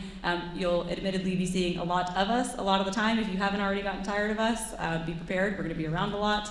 And the idea and goal is that by the end of August, we have those documents signed and sealed, and they're going out for bid with our contractor, who we're hopeful to have on board very soon. From there, we'll move into our GMP. So we'll be back to the board in November to provide you with a GMP, a guaranteed maximum price on the building. Should you approve that, we'll then immediately move into construction with a ultimate target of being complete for June 1st in 2027, ultimate target of opening for the 27-28 school year. So with that, I'm happy to answer any questions that you guys may have about the process as a whole. And on behalf of our entire team, just want to say, again, thank you so much for trusting us with this opportunity. We're excited to be here and excited to be part of the team. All right, absolutely awesome. I got a couple questions. When it comes to, when y'all get done, what are we going to do to connect that to the center, Bob? I know we've talked about that for the walkway. We're gonna make a safety. We're looking at several options, but what we're getting closer to is a walkway out, sort of similar to what we have now, but come down with some vented sides to where you really don't see anyone in there. That's probably going to be the most cost efficient for the district, to have it enclosed so they're not getting wet or getting rained on, because since they're leaving the main campus, coming through the ninth grade center, through that one corridor there next to the courtyard, they have to keep going through into that tunnel, so to speak. But it'll be open air with vented, slotted areas. So we're going to cover the safety part. They're going to be exposed. Yeah, and then that way they're not exposed. That was the most economic for the district. Second question is the parking. Yes. Okay. I know that's something we're going to start this summer. When are we going to get to be able to look at that, and how many parking spots are we going to have, and what does that look like? We're still looking at how many spots we can actually get in. Our initial goal was 906. but we're looking at close to that right now. So I spoke with our design team for the parking lot. They're basically finishing it up, and it's in for city for permitting right now. Okay, how many parking spots do we have right now? We thinking we're getting closer to 800. So we're only increased 100 parking spots? No, we're only taking away 240 parking spots, and we're gonna replace it with 800. Oh, I thought you just, I misunderstood what you just said. Yeah. Okay, so we're only gonna, okay, all right. Will we get a chance to look at that? Yes. Okay. Yeah. Mr. Carson? Move that we accept the superintendent's recommendation to approve the schematic design concept of Willis High School 9th grade center and move forward into the design development stage. We have a motion by Mr. Carson, a second by Mr. Jones. Any further questions? All those in favor? Motion carries 6-0. Item P, discuss, consider approval of Thank you final so much. design of elementary number 7. Elementary number 7 is it's a repeat from Lagway Elementary with a few changes. We've increased the size of the building by 100 students.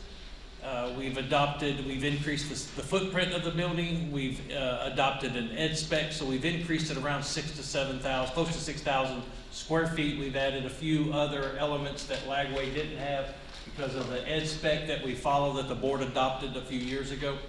So this is the final design, and I've got our design team, which is Stantec, here tonight to review and we're asking for the board to approve the final design so we can move into breaking ground.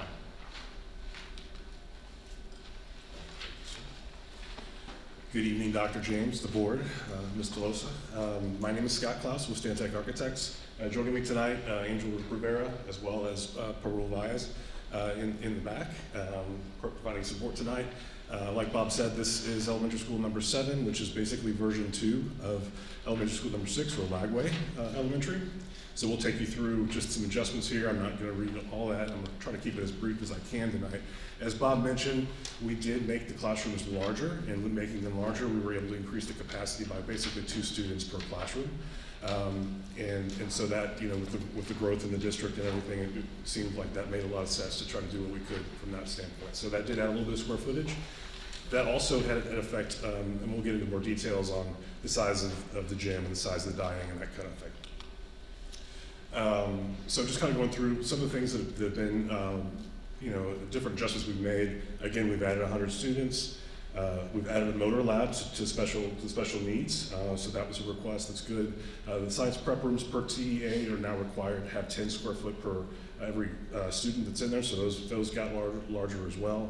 Increased the dining in the gym and the classroom. So the other thing that's sort of the version 2, we always learn a little bit from every single time we do a project. And so with Bob's help and oversight, and you know, kind of looking at some of the improvements that we've made, just adding some staff restrooms, changing the location of the SRO office, you know, modifying the maker space, and just making sure that we went through and kind of analyzed Lagway and just tried to make improvements from that.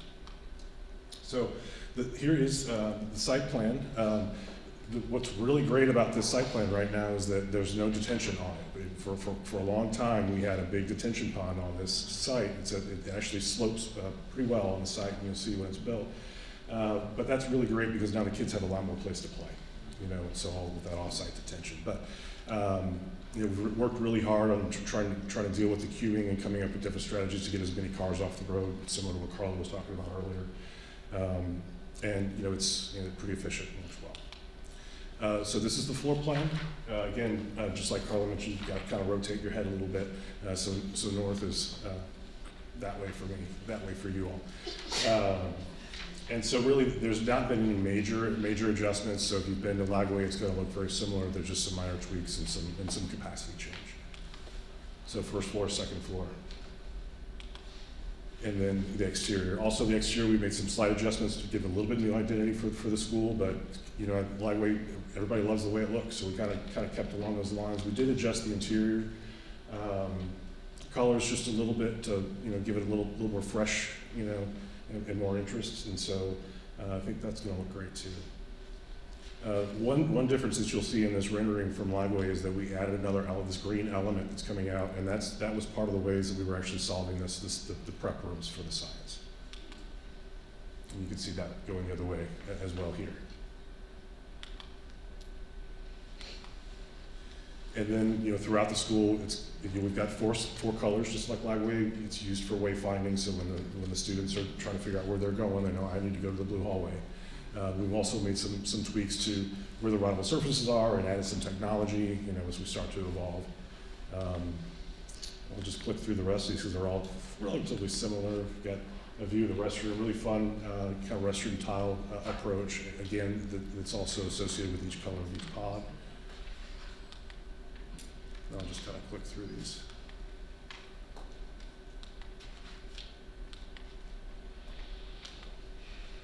There's the green.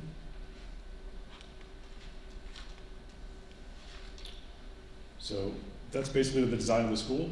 Again, version 2, not a whole lot of differences, but still a very, very beautiful school. I think that's it. You guys have any questions for myself? Yes? Do we have the glass walls? Those big, huge So I heard that was glass going to walls? come up right before we had this meeting. So we were instructed to have glass. There is a post-bid addendum that's going to be issued to reduce the amount of glass to create more protection. So, did I answer that correctly, Angel? Okay. It's just gonna come up about at least 8 feet? We're removing the glass in the classrooms. The glass wall? Yes. That's in the hallways? Yes. Okay. Yes, we're gonna remove the glass in the corridors, so we won't have that same look as you would walking down. You'll see just a wall there, and then the wainscot will come up, the tile will come up the wall a little bit, about 4 foot, and then that'll be drywall from there up. Oh, okay, so you're gonna put all wall, not a roll of windows across the top? No. Okay. Okay. Yeah, it doesn't do any good to put the window at the top from the corridor. It doesn't do anything aesthetically. It's just, it actually would cost more than putting the window at the top than it would just going all window. Okay. So we decided it's just gonna go straight up. Okay. And eliminate the safety factor that you brought up. Mr. Jones? Yes, sir. I move that we accept the superintendent's recommendation and approve the final design of elementary number 7. We have a motion by Mr. Jones, a second by Ms. Traylor. Any further discussion? All those in favor? Motion carries 6-0. Item Q, discuss, consider approval of closeout of 5 EMA engineering projects. Yeah, currently right now, EMA is a MEP engineer that does a lot of work for the district, and they have been doing it for a lot of years. These particular projects are from the 2020 bond.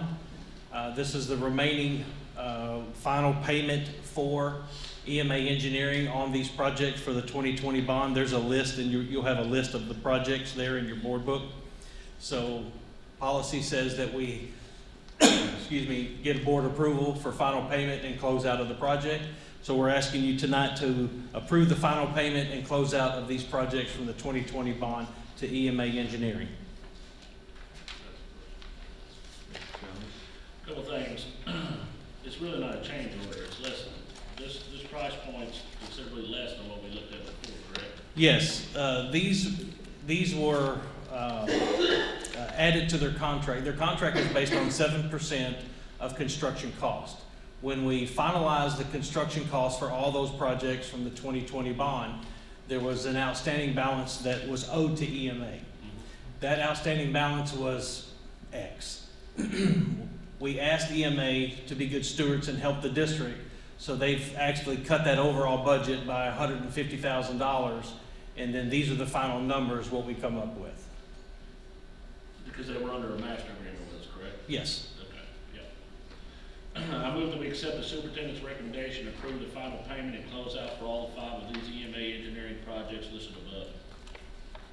We have a motion by Mr. Jones, a second by Mr. Carson. Any further discussion? All those in favor? Motion carries 6-0. Item R, discuss, consider approval of package number 2, GMP for elementary number 7. Yes, board, thank you. Previously, the board has approved the GMP package number 1 of $1,930,406 to Stewart Builders for the elementary number 7. Tonight, we have the final GMP approval of $35,269,354 with a total GMP overall of $37,199,760, which fits our overall budget for the elementary number 7. And that will be the total construction cost. What was the amount of the first one you said? The first GMP that the board approved was $1,930,406. And then this GMP will be $35 million. You'll approve the GMP number 2 for $35,269,354. And then the actual contract overall will be $37,199,760, and that will be the construction cost. Mr. Jones. Sir, I move that we accept the superintendent's recommendation and approve the package number 2 GMP not to exceed $35,269,354 for elementary number 7 base bid as presented by Stewart Builders LL. We have a motion by Mr. Jones, a second by Mr. Carson. Any further discussion? All those in favor? Motion carries 6-0. Item S, discuss, consider approval to cast votes for Montgomery County Central Appraisal District Board of Directors and improve a resolution. This has come to us to basically cast our votes for a candidate. Do we have any nominations? Mr. Carson. Yes, sir. I nominate Bruce Tuff for the Montgomery County Central Appraisal District Board of Directors, and move that we, Board of Trustees, cast 170 votes for Mr. Bruce Tuff and approve the resolution to be signed and submitted. We have a motion by Mr. Carson, a second by Mr. Jones. Is there any further discussion? All those in favor? Motion carries 6-0. Going board member comments. Anybody have anything? Okay, I got 3 of them. So the M&M Award tonight, Tripp Miller. If y'all could have seen Tripp Miller's face when that lady said that we need to get less coaches. I mean, the dude was about to fall out. Okay, so my second one, Ms. Hivner, I appreciate you coming, giving your input on the, being a part of all the things dealing with our curriculum, and I do appreciate you being here at every meeting and giving of your time.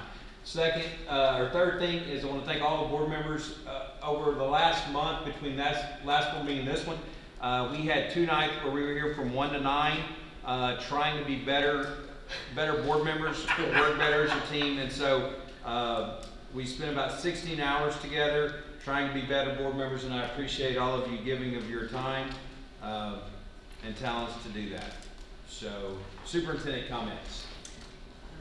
Thank you, board. I do appreciate your time during our governance training, and I know that we have a lot of wonderful things with our beautiful buildings. It just is a testament to the taxpayers and look at what we're about to accomplish, and I just think that's really exciting. Really upgrading some athletic places and our students to have more space to play. I mean, just so many things are turning positively, and the work that we did on selecting curriculum, I just think we're in a good mood. And then just our next meeting is April 9th. So I'm going to adjourn. We have a motion by Ms. Traylor, a second by Mr. Carson. Any further discussion? All those in favor? Motion carries 6-0. We are adjourned.